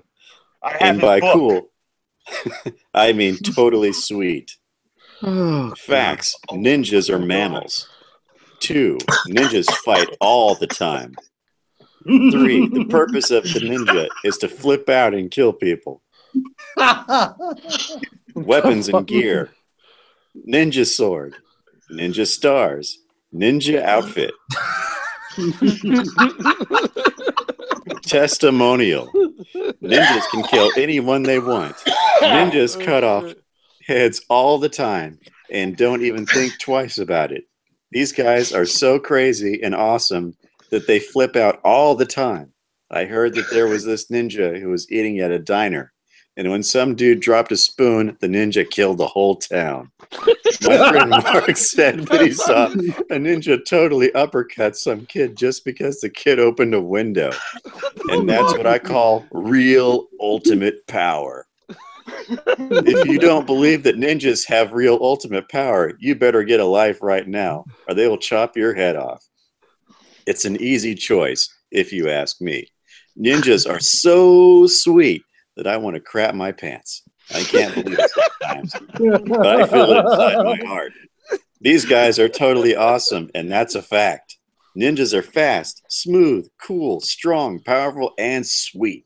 I can't wait to start a yoga next year. I love ninjas with all of my body, including my pee-pee. Q&A. Why is everyone so obsessed about ninjas? Yes. Answer. Ninjas are the ultimate paradox. I have a YouTube video you guys might like. It's Ask a Ninja. Yeah. On the one hand, they don't give a crap, but on the other hand, ninjas are very careful and precise. Question. I heard that ninjas are always cruel or mean. What's their problem? Answer. Whoever told you that is a total liar. Just like other mammals, ninjas can be mean or totally awesome. Question. What do ninjas do when they're not cutting off heads or flipping out? Answer. Most of their free time is spent flying, but sometimes they stab. Ask Mark if you don't believe me. This is a picture of my best friend Mark showing off. He's a lot older than me and almost done with puberty, which is braggable. Mark is a badass. Yeah, check out his YouTube channel. Real ultimate power. This is the type of elf I'm actually obsessed with. It's not that elf like you would see on Lord of the Rings. Oh, is it one of the faggot cave dwellers? No. Fuck them too. They can just go fuck spiders. No, she's an Elves are undead good for banshee me. queen. Elves are good for me. That's it. You're so an orc. Oh, fuck yeah. So that was realultimatepower.net. That was amazing, Six. It was, man. It was. I'm gonna find the video of Ask a Ninja. You guys will love that. Oh, I bet. The site used to be a lot funnier because it had this song that actually used to play in a loop. Something like that. It made everything just sound funnier when somebody would read it aloud to you. But I think they probably got hit with like a copyright, something like that, or a takedown notice, because it's actually like the first few bars of a rap song, a popular rap song. I don't know which one it is, but I've heard it's popular and I've heard it's rap. Well, listen, I missed it. I was actually inside. Yeah, this is part of like the early internet humor. This is the same kind of shit that I was looking at back when I used to be sort of a lurker in the Something Awful forums back in the early 2000s, late 90s, early 2000s. Not too bad. I like that type of comedy. What I hated about the Something Awful forums was you actually had to pay a fee to post there. It was like an $8 or $9 fee, and that sucks for a college student eating ramen noodles. But it was a fairly popular forum. Legend goes that Mr. Medicare was actually part of that forum. I don't know if I. Yes. You see what I got on the screen? Oh shit! Yeah, There I you told go. you, bro. Yeah. Yeah, I bought a copy of the book years ago when it came out. Badass. Oh yeah, That's fucking sweet. it's a good read. Yeah, they have their own YouTube channel. They only have a few videos up, and they haven't posted for fucking ever.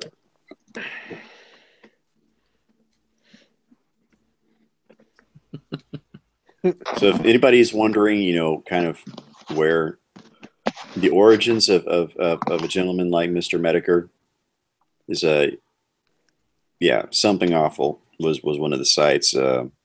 This was like pre-4chan. Oh yeah. So. You know, it would be something interesting sites to I do. used to go to. But why don't we all tell our origin story?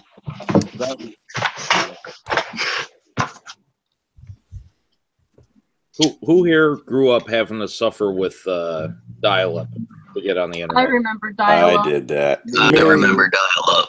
You guys remember the AOL discs? Oh yes. Oh my God, yes. I collected those things, and I turned them into art. Mm-hmm. Along with the diskettes that they used to put out. It was great for a while because there were so many of them. You could have free internet. Diskettes that they also put out. Right? Okay. AOL, Net Zero, Juno. Yeah, even Lycos had their own disc out. Didn't Netscape have one too? Yeah. Yes. Yeah.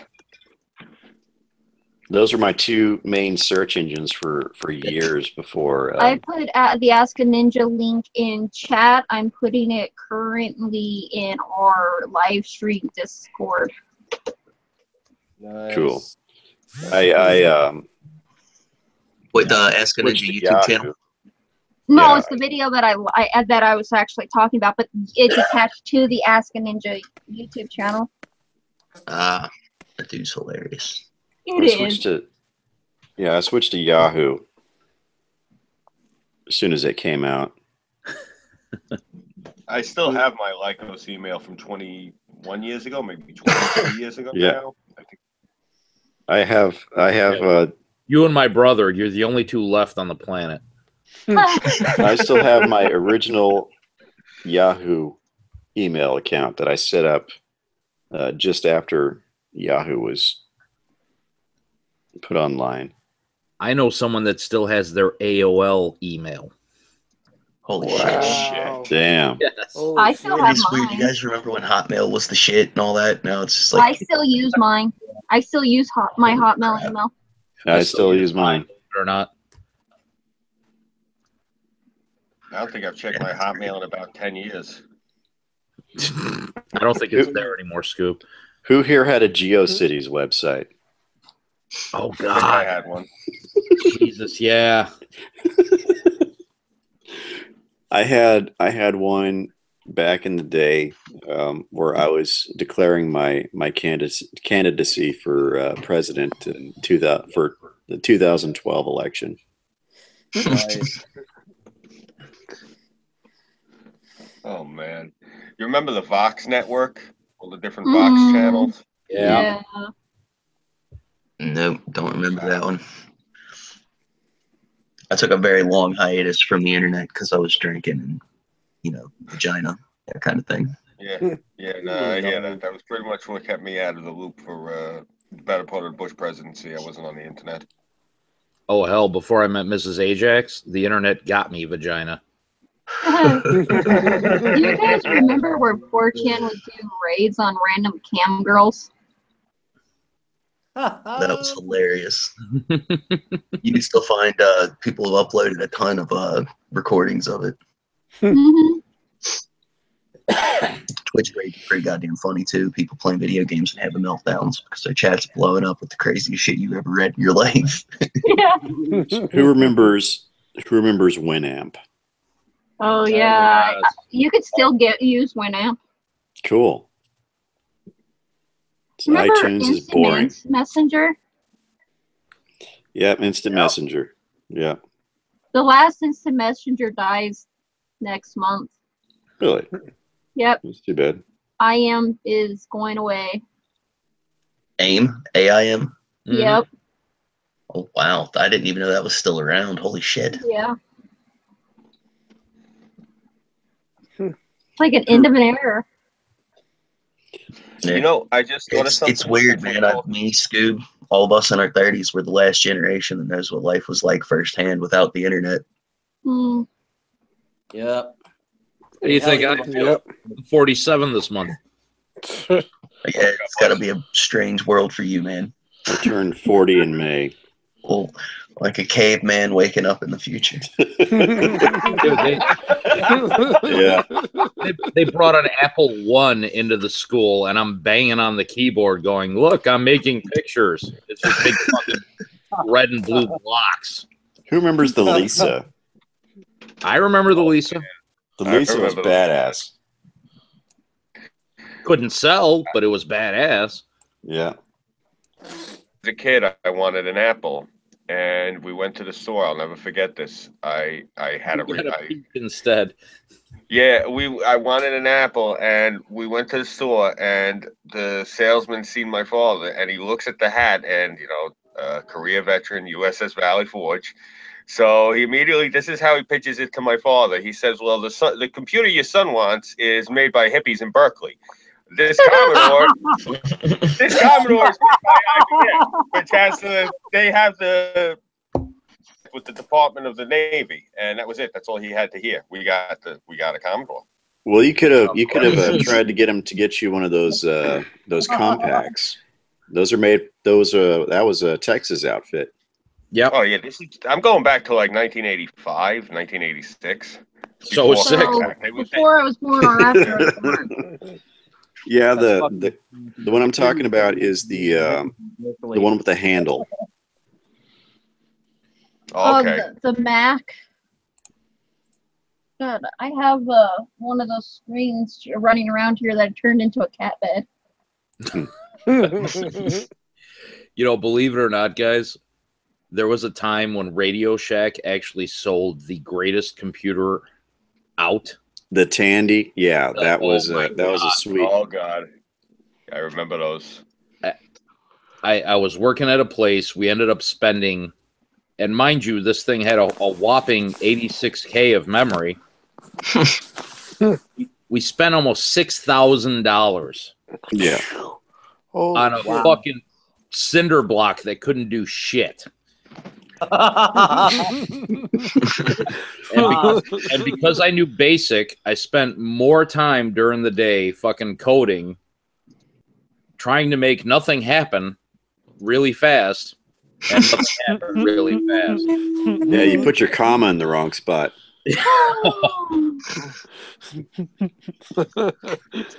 Yeah, that's how it was. They used to sell these books with pages of code where you could actually, instead of like buying game cartridges or game floppies. It was big ass floppies that looked like medium pizza boxes. The No, I 5 do and a remember half. this. Yeah, the 5.5s, and you buy these books that had code in there, and all you would have to do is type in this code at the prompt, and you could 4 make hours later. Yeah, 4 hours later, you would have some little simple game like Choplifter or something like that. I wasn't Guys, allowed to do any of that because Good. we because it didn't come with the it didn't come with any of the stuff, like any of the operating system or any of that shit when you first bought the Commodore, because that was the way that they had it rigged back then. Yeah. It was so. But you know, at this point, I'm now lying because you know he already got burned because he was an ass. So from that point on, he got the Commodore and it sat on the desk. I wasn't allowed to get any software. At this point now, it was reduced to this. It was Israel's machine. It was Israel's lies. So I wasn't allowed to get any software for this thing. So I never used the Commodore ever. It just sat there. Never used it once. I think I tried turning it on, found out that there was nothing in the computer, turned and tried to explain this to him. Instead of returning it to the store and getting the Apple, he was going to show them. He was going to fix them. So the computer sat there for like 15 years with no software. Wow. And now it's a collector's item. You still have it. Oh, no. I'm pretty sure he got rid of it. When I got a new computer, I told him, you know, this thing is worth money. And he said, more lies of the Jews, and he threw it out. The Jews. Guys, I'm so gotta realize old. When they wanted to punish us in school, they would ask for our backpack. They'd grab all our floppy disks, all our 5.5s, and they would lock them in a metal cabinet with a magnet in it. And it would wipe everything out, and then the next day they'd hand us back our floppy disks. Here you go, asshole. Oh, that wipes everything. Yeah. How bad you want to play Load Runner now? Did you really have to make the low-res penis on the screen? You can get all your discs. Oh my gosh. Does anybody remember Turtle Tracks? Yeah. Was that the low? I remember when I started college, they were still using 95. So yeah, the Turtle Tracks was one of those instructional programs that taught kids how to do like really simple programming.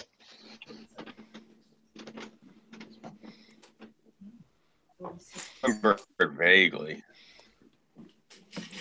So one of the objects was to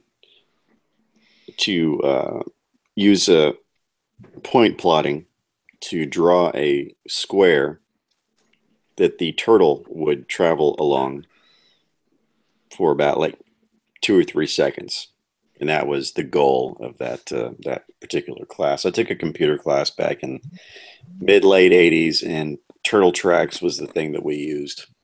Anybody remember Oregon Trail? Yeah. You have died of dysentery. I miss Oregon Trail. Yeah, that was a fun game. If I could find it, I would make my kids play it. I had a buddy that had, I believe it was the original Leisure Suit Larry. God. Oh, wow. And when I went over to his house, yeah, we played that. I think it belonged to his uncle or something, like the computer belonged to his uncle. But he had somehow been given the computer with the program still on it. Or the floppy disk that came with it. And so we played Leisure Suit Larry. And also a text-based game that was like Zork, but it was based on Hitchhiker's Guide to the Galaxy. I love that movie. Nice. And we didn't know how to play it really until we actually got a copy of the book. Fuck that game. Seriously, fuck that game. You couldn't get past the first fucking question. Where you're in the house. Mm-hmm. That Hitchhiker's Guide to the Galaxy game. You guys are talking about the text-based one, right? Yeah. That's the one. Yeah, fuck that game. I got ran over. I got steamrolled so many goddamn times. Yeah. We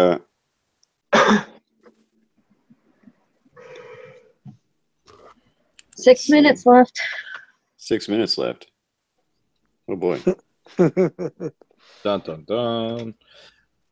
It's your time, 6. You're already talking up a storm. How about that?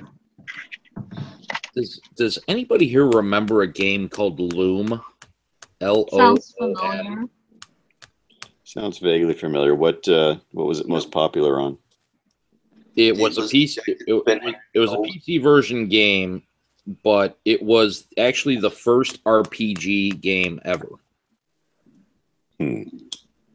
Is that the one based around Rumpelstiltskin with the spinning wheel? Like the story-based game? It kind of was. You were on a quest to rebuild a tapestry that was supposed to foretell the future. And even if you had, I kind of remember this game. Even if you had the very best freaking Tandy computer of the day, the thing would crash like every 5 minutes.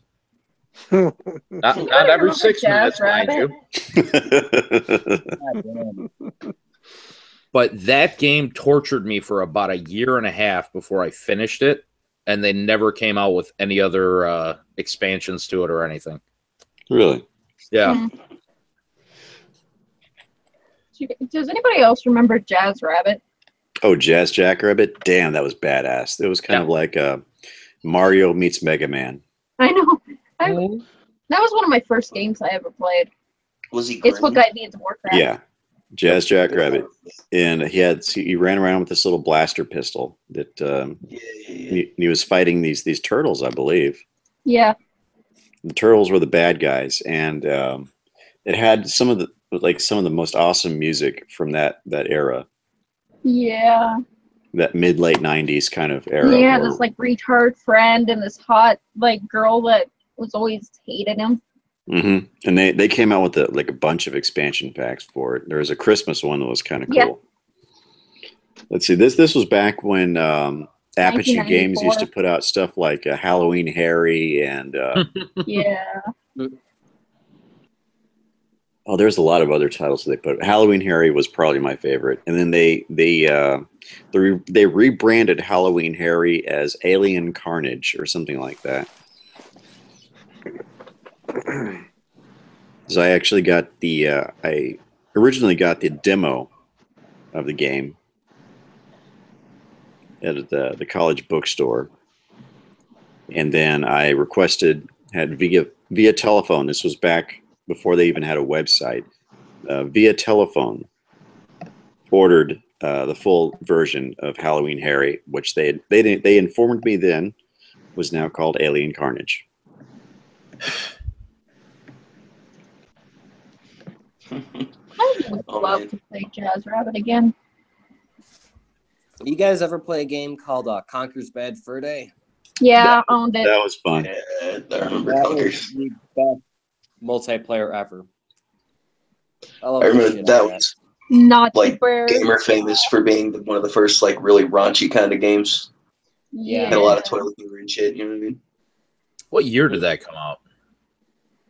Conkers? 2000. Like 2003, 2002, something like that. Conkers? Yeah. Wasn't that for like Nintendo 64? Would that have come out? The original one, yeah. It was one of 2001. Yeah, it was one of the last big releases before they jumped over to like GameCube. And then it came out on the Xbox. Oh God, when did it come out on the Xbox? 2008. Maybe. Sounds I about think, right. was when, yeah, it's either 08 or 06 was when Live and Reloaded came out, and it was very short, sadly.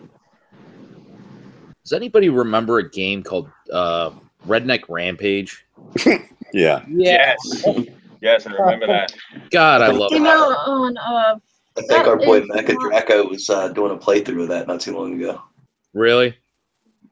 Yeah, Oh, it was something about rednecks. I know it's on Steam now, but God, I used to love it. 2005 is when it came out on Xbox.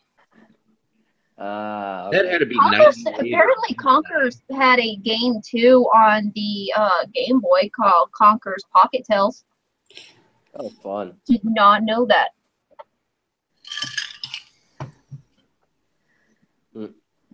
Does anybody remember a game called Rise of the Triad? No. Yeah. It sounds familiar. It was one of the competitors for the Doom franchise in the early days, and it was technically a lot better. It was a lot more advanced. I should say. A lot more better. Than Doom. A lot more better. And 6 needs to go to bed. It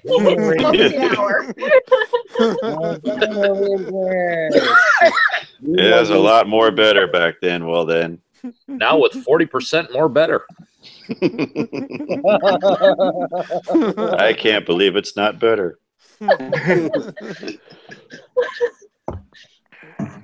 I can't believe you use grammar. Well, that Japanese freaking article freaking retarded me. A lot more better. I'm gonna have to wait a while to detox from that. Hey, 6.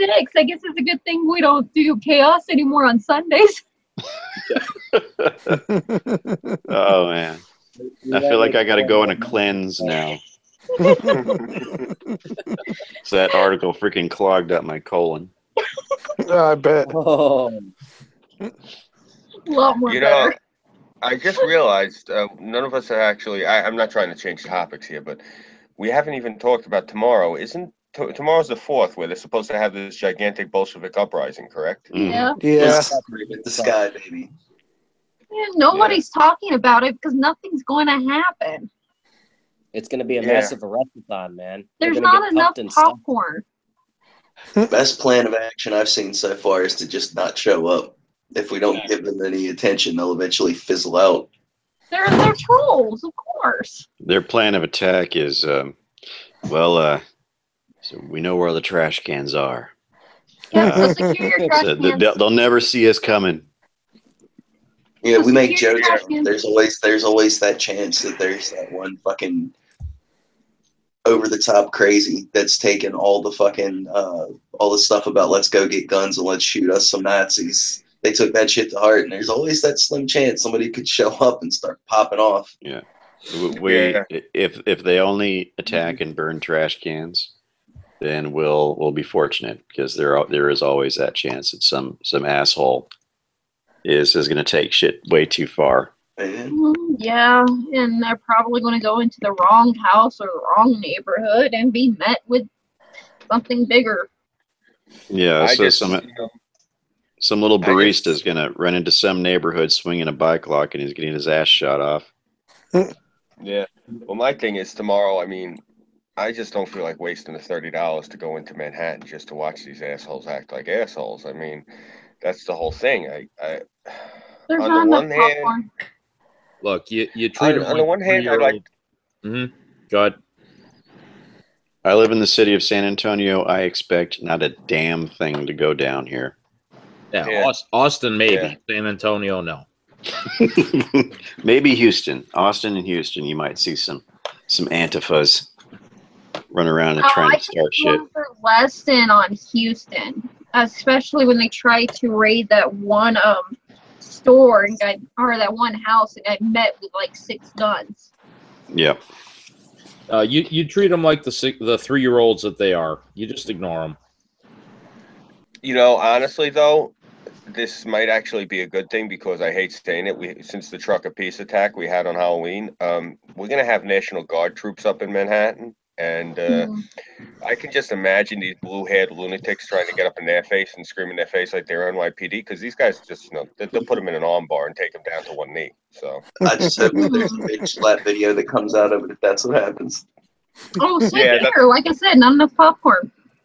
Well, look, I mean, there is an actual. Did you guys look at the list? There was a list of 14 cities that they're supposed to do this in. Did you guys notice that all of them are like kind of lefty cities? Yeah, they're all blue state cities. Yeah, that one going on tomorrow in downtown rallies. They're going to start the Bolshevik Revolution in areas that they already basically control. So they're going to rush out and start beating the shit out of That's what they call preaching to the choir. They don't dare.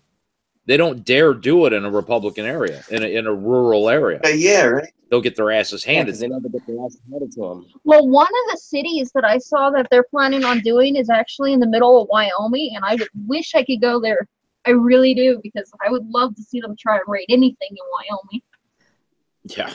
I'd imagine the mindset of people in Wyoming, they won't even give a shit. They'll just be like, yeah, you're idiot, shut up, and then go about their business. Yeah, but the second one of them tries to put a hand on somebody from Wyoming, that's the second they'll be met with a gun. Right. Or try and break a window or something like that. They might not even get the balls to do it, dude. It's Wyoming. There's a lot of corn-fed giant motherfuckers in Wyoming. This is true. Oh, yeah. And that's just the women. Hey, did you remember? I'm from Wyoming. Okay, you're a munchkin. You don't count. I am not a munchkin. Fuck you. At most, in the state of Texas, I would expect little pockets here and there, and maybe the biggest demonstration probably on 6th Street in Austin. I think what Burnside has said multiple times on multiple streams might be true. This might be the end of Antifa. It's going to be an arrest. That would be nice. These guys, like, especially in Chicago, because here's the thing that these dumbasses, I don't know about the other places other than Manhattan. I'm pretty sure if they try this in Manhattan, they're screwed. You know, it's like Scooby said, you know, I could totally see that being happened. You know, they're going to get physically manhandled by a real man from the Marine Corps or the National Guard. As far as Shirakistan, because these morons chose the exact intersection a day earlier from the Million Mask March. There's already going to be a police presence there. I've been to 3. This is going to be the 4th going on. As far as the anonymous marches and shit in Chicago, we always have, because of the intersection of West Adams and Dearborn, that's right by the fucking federal building. So the fucking marshals are going to be there, CPD is going to be there, and a couple sheriffs are going to be there. And they're going to march around with these assholes, and they're going to be shooting and shouting their shit. And as soon as they try and attack one of these bolted down trash cans that are bossed up with trash cans, they're going to get clearly manhandled by a sheriff, and it's just going to turn into an arrest-a-thon. Yeah. And here's how I'm predicting how it's going to go. Okay, they're going to go around for a couple of blocks. They're going to give a couple of their commie-loving speeches and talk about sodomy and pedophilia and how all that progressive insanity should be allowed and how we all need to die for Mao Zedong and shit. They have to get them speech over at the Bean and stuff, and they go march along. And they're going to start to pack some trash cans or piss me and some other people off.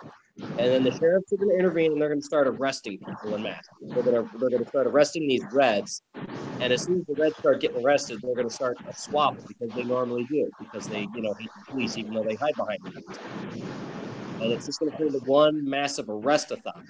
And then tomorrow, when I go back there to go hang out with Anonymous, they're going to be like, hey, was anybody here yesterday for the arrest-a-thon? And I go, yeah, I was here for the arrest-a-thon. And then Anonymous will just go, all right, well, let's finish the job. And then the next, bam, there goes Antifa. They're going to be done. Anonymous is going to get pissed off at him. The sheriff's going to get pissed off at him. And it's just going to be the ultimate alliance to eradicate the communists. Yeah, I think that tomorrow out here by me, it's going to be a little bit different. I think because of that truck of peace attack, I think now you're going to see a lot of conservatives, a lot of Republicans, a lot of right-wingers that are in the area that usually don't bother with this shit.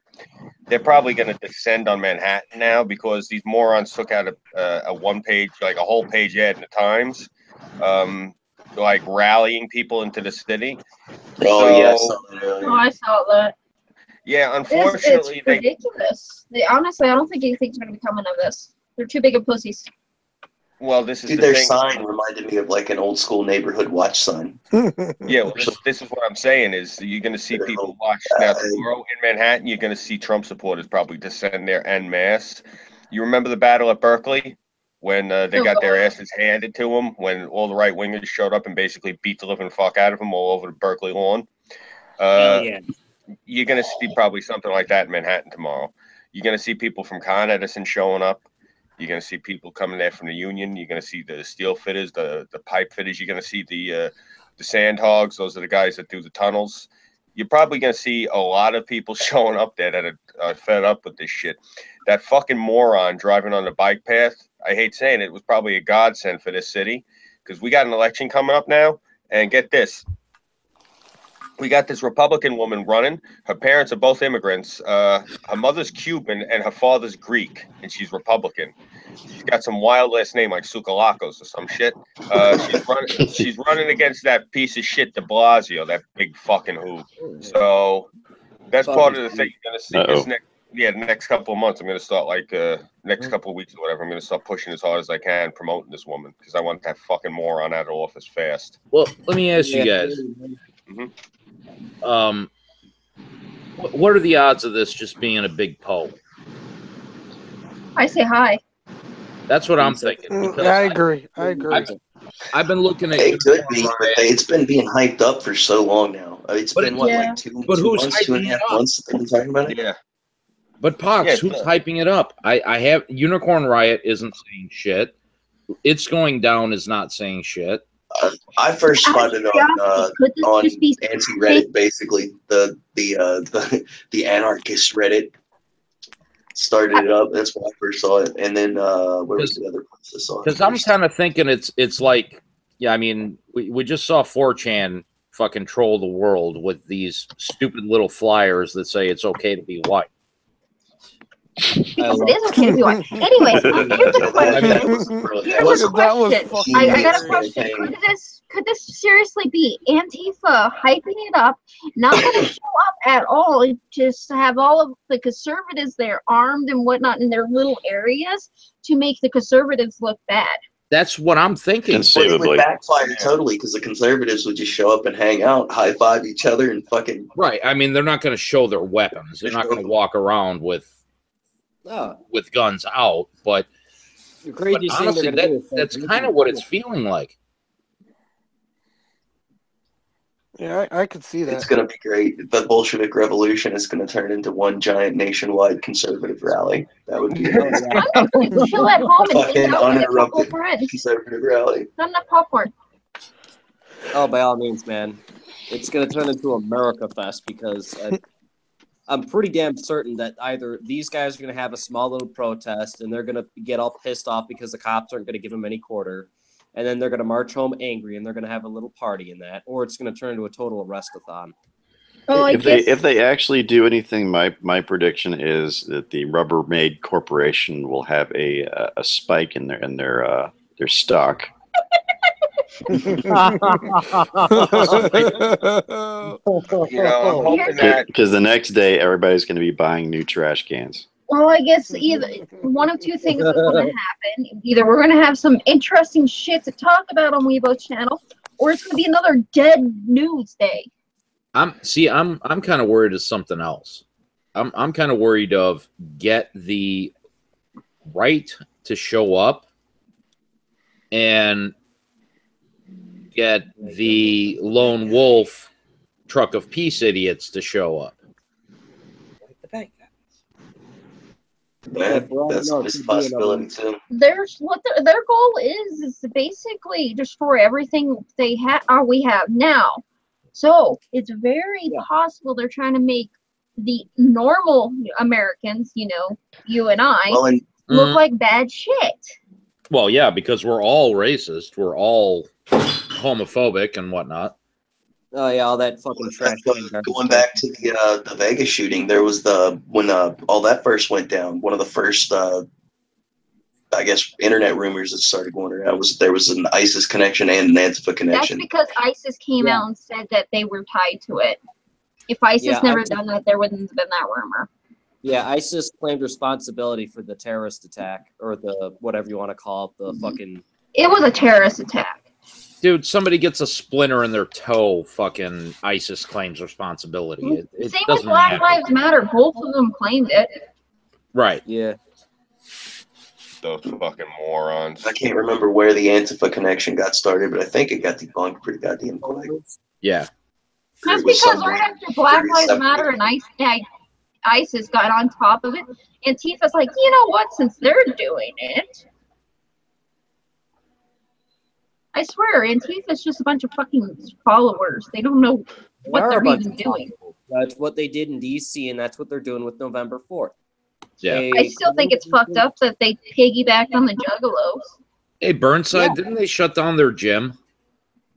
Yeah, I think they did, actually, because a lot of their videos and stuff actually got torn down because of the fucking shady shit that they do. Yeah. And Yeah. Little Village isn't known to be a decent area to begin with. And since all their services were pretty much free aside from their juice bar, their little training facility was pretty short-lived. I think someone tried to rob it, if I remember correctly, and then after that, they shut it down. See, I wanted to try and go in there and sign up. Well, guys, I have a lot I need to do on my channel, so I gotta go. No. All right. Good No. night. Seriously, Take it no? easy. Have a good night. I've got a few more hours of work, so I'll see you guys Bye. around. See ya. Later. Take it easy. Yeah, be good, Burnside. Yeah, I'll see you around, man. See you, Burnside. Take care, man. Thank you, sir. Call me Monday. So what were you guys? Are we off air or are we still going? No, we're We're still still going. I didn't kill it yet. Oh, we're still going? Oh, okay. I thought we were This going was to a good start. conversation.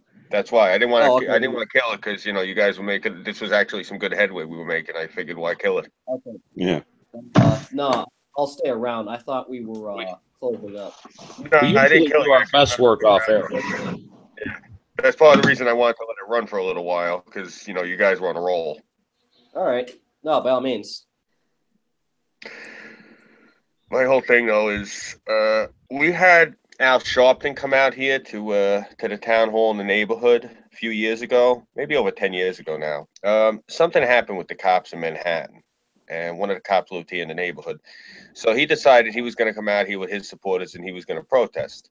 He really wasn't familiar with the neighborhood. A couple of the guys got in a pickup and they went around, and it just so happened that this Yahoo decided to show up here. It was during recycle day. So a couple of the boys, they went to a few different people's houses that they knew were heavy drinkers, and they asked them, "Do you mind if we take your recycle bins?" So they loaded the pickup with the recycle bins, and they pulled up in front of the crowd. This is while the camera crews were still setting up. Sharpton wasn't there yet, and they handed out all the empties to the crowd. The man didn't even make it up to the podium yet. There was no news conference because everyone just started throwing all the empty bottles at the fucking podium the minute somebody went up there. Awesome. Yeah, we're talking hundreds of people. Basically, it turned into a near riot. Again, this was because of the New York City cops. So the cops were out there, and Sharpton's supporters are screaming at the cops. This is the Suffolk County Police Department. These people are all ex-Marines. They don't give a fuck. Right. They basically told Sharpton and his supporters. They literally handed the guy a piece of paper and told him to fill out a fucking complaint. So there was no news conference. So this is the thing: is tomorrow I'm saying the same thing in Manhattan. Is what I'm saying is you're gonna see if these assholes do show up there because of that trucker piece of attack. They're gonna hit a human wall. You're gonna see people there that are now royally pissed off. People, and unfortunately for them, this would have been much better for these Antifa halfwits if they did this shit on Friday. This is a Saturday. Most union workers are off Saturday. Oh, see, that was a miscalculation. I don't think I don't fucking with the weekend of the guys who dig the tunnels and fucking build the city. Yeah, they're all off Saturday. With Don't me, piss off the Scoop, blue collar. I don't even see that being the problem. I see the problem of you're talking about Manhattan. Yeah. When you want to talk privilege, that's privilege. Half of these people are trust fund babies. Oh, right, but I'm talking about all the bridge and tunnel crew who built the goddamn city that they go waltzing around and drinking their I fucking understand $5 what craps. you're saying, Yeah. but the second Manhattanites are uncomfortable, who the fuck are they calling? Yeah. They're calling the exactly. cops. They're calling de Blasio directly and going, listen, this shit needs to fucking stop. Yeah, I can imagine as soon as they go around starting to hoop and holler and baseball bat trash cans and have sex with them, that people are going to start calling or possibly start joining them. I don't know. I mean, I don't know how the queers up there are by you, Scooby, but I can imagine there's due to the left reaching power that they have, there will be a handful of sodomites that'll join in with spreading AIDS to the trash cans. No, Believe it or not, you got the gay community here.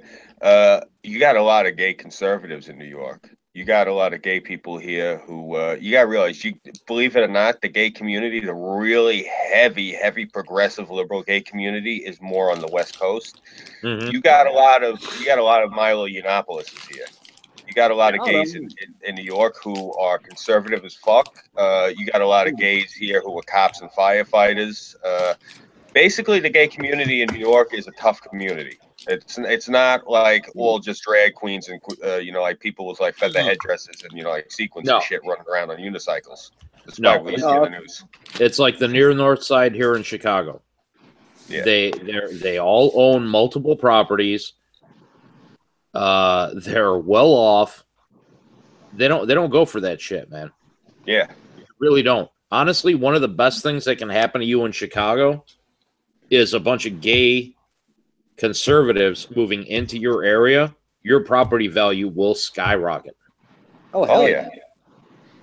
They clean up neighborhoods faster than anybody else, faster than the police can. Yeah, because they actually improve the neighborhood. They're very involved people. Gay conservatives are actually very decent people. They're civilized as fuck, too. Mm-hmm. They're not like your stereotypical wackos that you keep running into around Boys Town who are like 3 shades of insane. Oh no, don't even. I'm telling you, it's just the gay community in California. It's just California in general.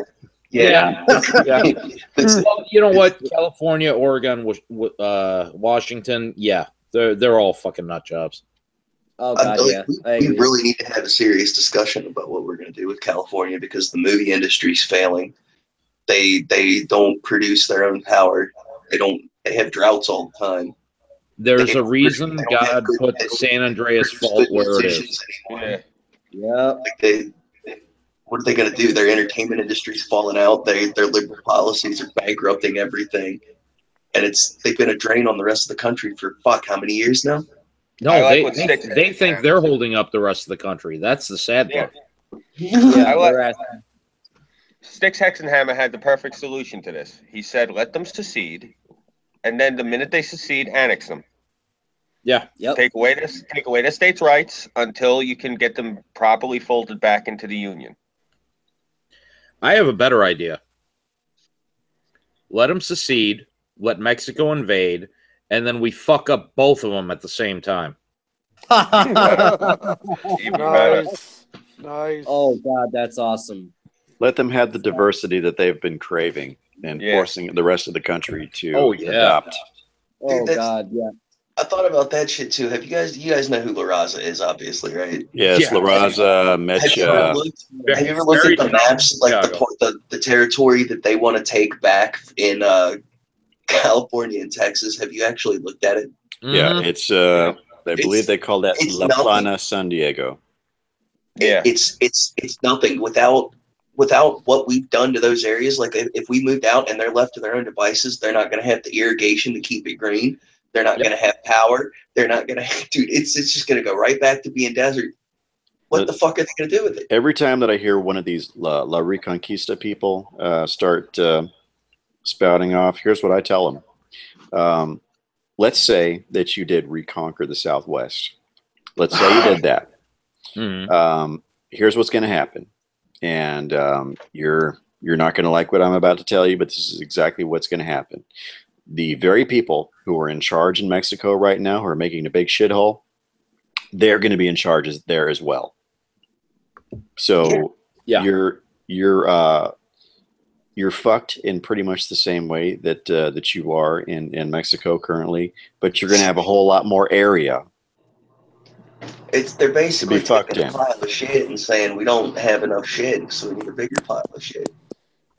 Oh dear God! Right. You guys just reminded me of an argument I had about a month ago. Somebody was screaming at me about colonization of the West. Oh, boo-hoo. And I actually said to them, "Why the fuck are you yelling at me? You should be yelling at the French." Yeah. Nice. They sold us that shit for next to nothing. Fucking go bitch at fucking Macron. Yeah. Yup. I said we need to hashtag make colonialism great again. Oh, God, dude. Yeah. Let's colonialize California Seriously, man. into its own communist state, man. I want to go over there after they become their own little Soviet Union and reconquer a small town, and I'll name it after myself, and I'll take good care of it. I'll shoot every one of those assholes in the fucking knee. So these La Reconquista people, just to reiterate the point on that, is I ask them what their plan is. As soon as you reconquer the Southwest, what is your plan? Because I know if you don't have an airtight, paint-by-numbers plan, the very people that you're trying to escape right now are going to be taking over there as well. Because I will assure you, beyond a shadow of a doubt, these people have a plan. Because they are in control in Mexico. In whatever becomes Mexico, you can bet your ass they're going to be in control there. Hell yeah. Yep. And they're just like in Cuba, they're going to waste their time going after a bunch of rich people, and they're going to totally miss the people who are actually in charge there. Yep. And they're going to be, subjugated by the same exact people. So and then they're going to want more than the dirt that they're on. So did he have a plan? They have no plan.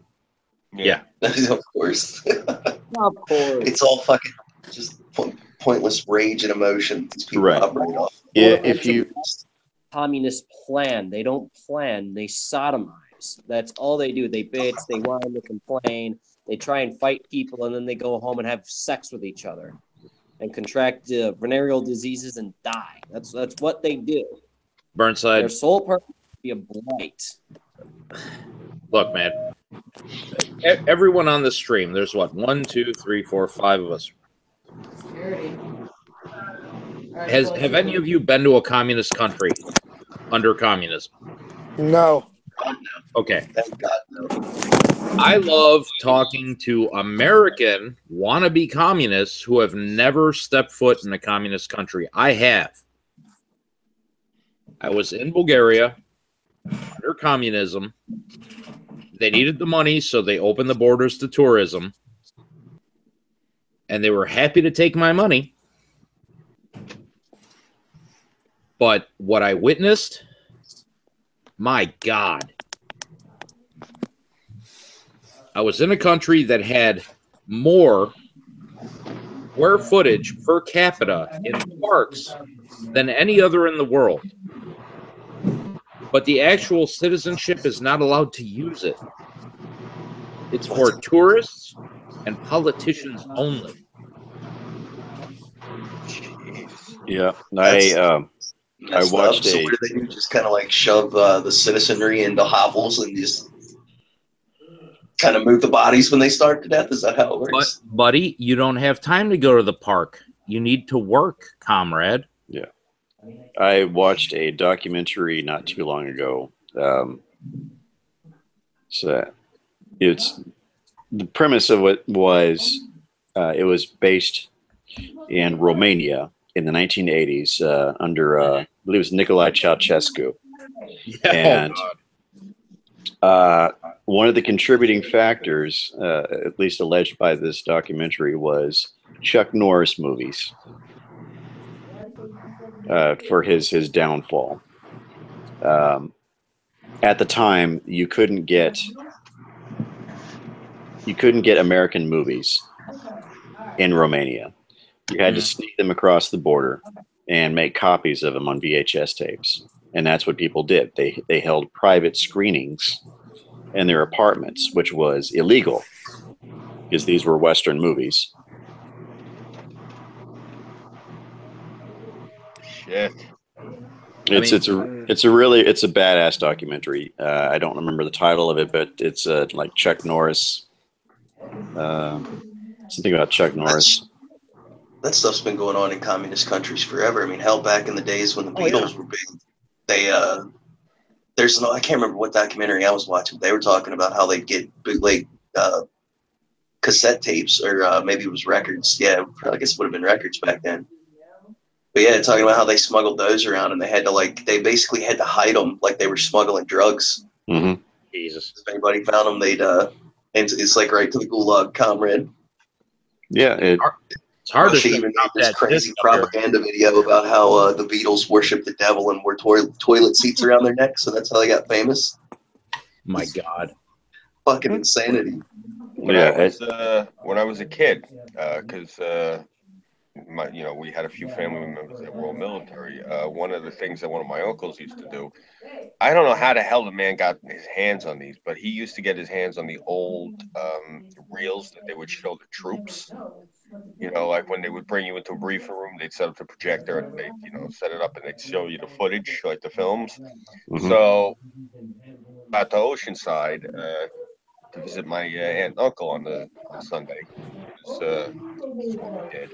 And I remember my uncle he'd bring us in the room and he'd set us down, while we were waiting for dinner, and he'd put on these friggin' troop training films.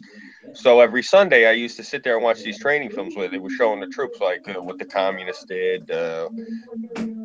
Like we got shown footage of what they did in Korea, what they did in Vietnam.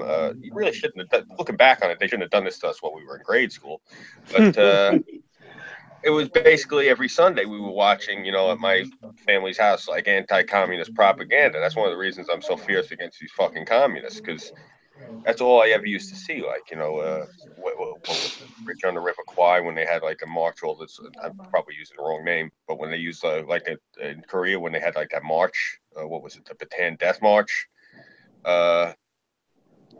Shit, when I was a kid, because I think I had mentioned it. I had family that was in the service, so that's all they used to drill into our heads. But the shit that these communists do, this is why I get so pissed off at these fucking kids, because they're out there screaming with their friggin' red signs with their hammer and sickle on it. They don't even know what the hell they're talking about. The shit that they're promoting. They really are thinking that it's gonna be, like everyone's gonna sit there, share everything, and we're all gonna fucking hold hands and sing. The next time you guys have a conversation with them, bring up the concept, the term democide, and see if any of them know what it is. They have no idea. Yeah. Yeah, it's just great, because then you have to explain that it's government killing people just in general, and that communism's the fucking king, crowned years ago. Last communist tried talking to me, I got physically fucking violent with. Like, I literally just grabbed him by his fucking collar and started bashing him up against the fucking wall. Oh shit! I'm not. I think it was. I want to say Queens, probably about 5 months ago now, before the summer started. Just one of these assholes. He was following me. Followed me for like 2 blocks. He wouldn't shut up. I waited till I got around the corner where there was no cameras. He followed me around the corner, still waving his fucking finger, fucking talking shit. I just grabbed him, put him against the wall. Look, go the fuck away.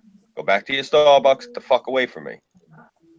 What the fuck's wrong with these people? You're gonna follow somebody and your life is that empty? Dude, you know what it is? You know what it is? They're lacking adrenaline so bad that when they get that rush, they don't realize that they're in a fucking dangerous situation. Mm-hmm. Yeah, seriously. Morons. And this is the shit that they're teaching these kids in these colleges. Ridiculous. I agree. Anyway, it's about 1:35. We ran about. We started at about 15 minutes after, so we're about 20 minutes past the 2-hour mark. So give or take. I think this is a good enough spot to end it. We seem to have ran out of steam, and might as well hit it now. So I'm gonna call it really quick. You guys want to do your quick outros? We're gonna start off with Burnside and run it down. So Burnside, start us off. Okay, Burnside's obviously he's getting an elevator for somebody. Burnside Film Projects. He wants Atta boy, Burnside. He wants all of them. All right, we'll come back to Burnside. I guess we'll go with you, Ajax. I am Greater Ajax on Minds, YouTube, VidMe, Gab AI. That's about it. All right, Pox. Fur faggotry, not even once. That's it. That's it. Just check out my YouTube channel if you want. Nice. Sweeper. You can check me out on Twitter and stock up on that popcorn. Nice. Six. Can I shamelessly plug my T-shirt?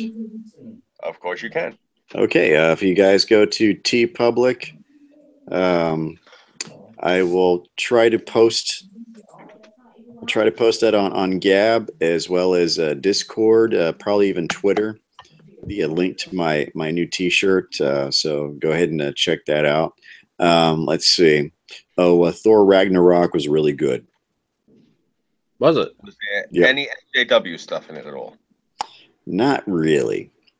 They had opportunities to do that to, turn the Valkyrie character into like a huge lesbo, but they really didn't. They really didn't do that.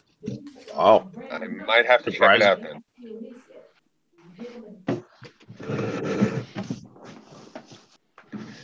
All right. Burnside. You there, Burnside?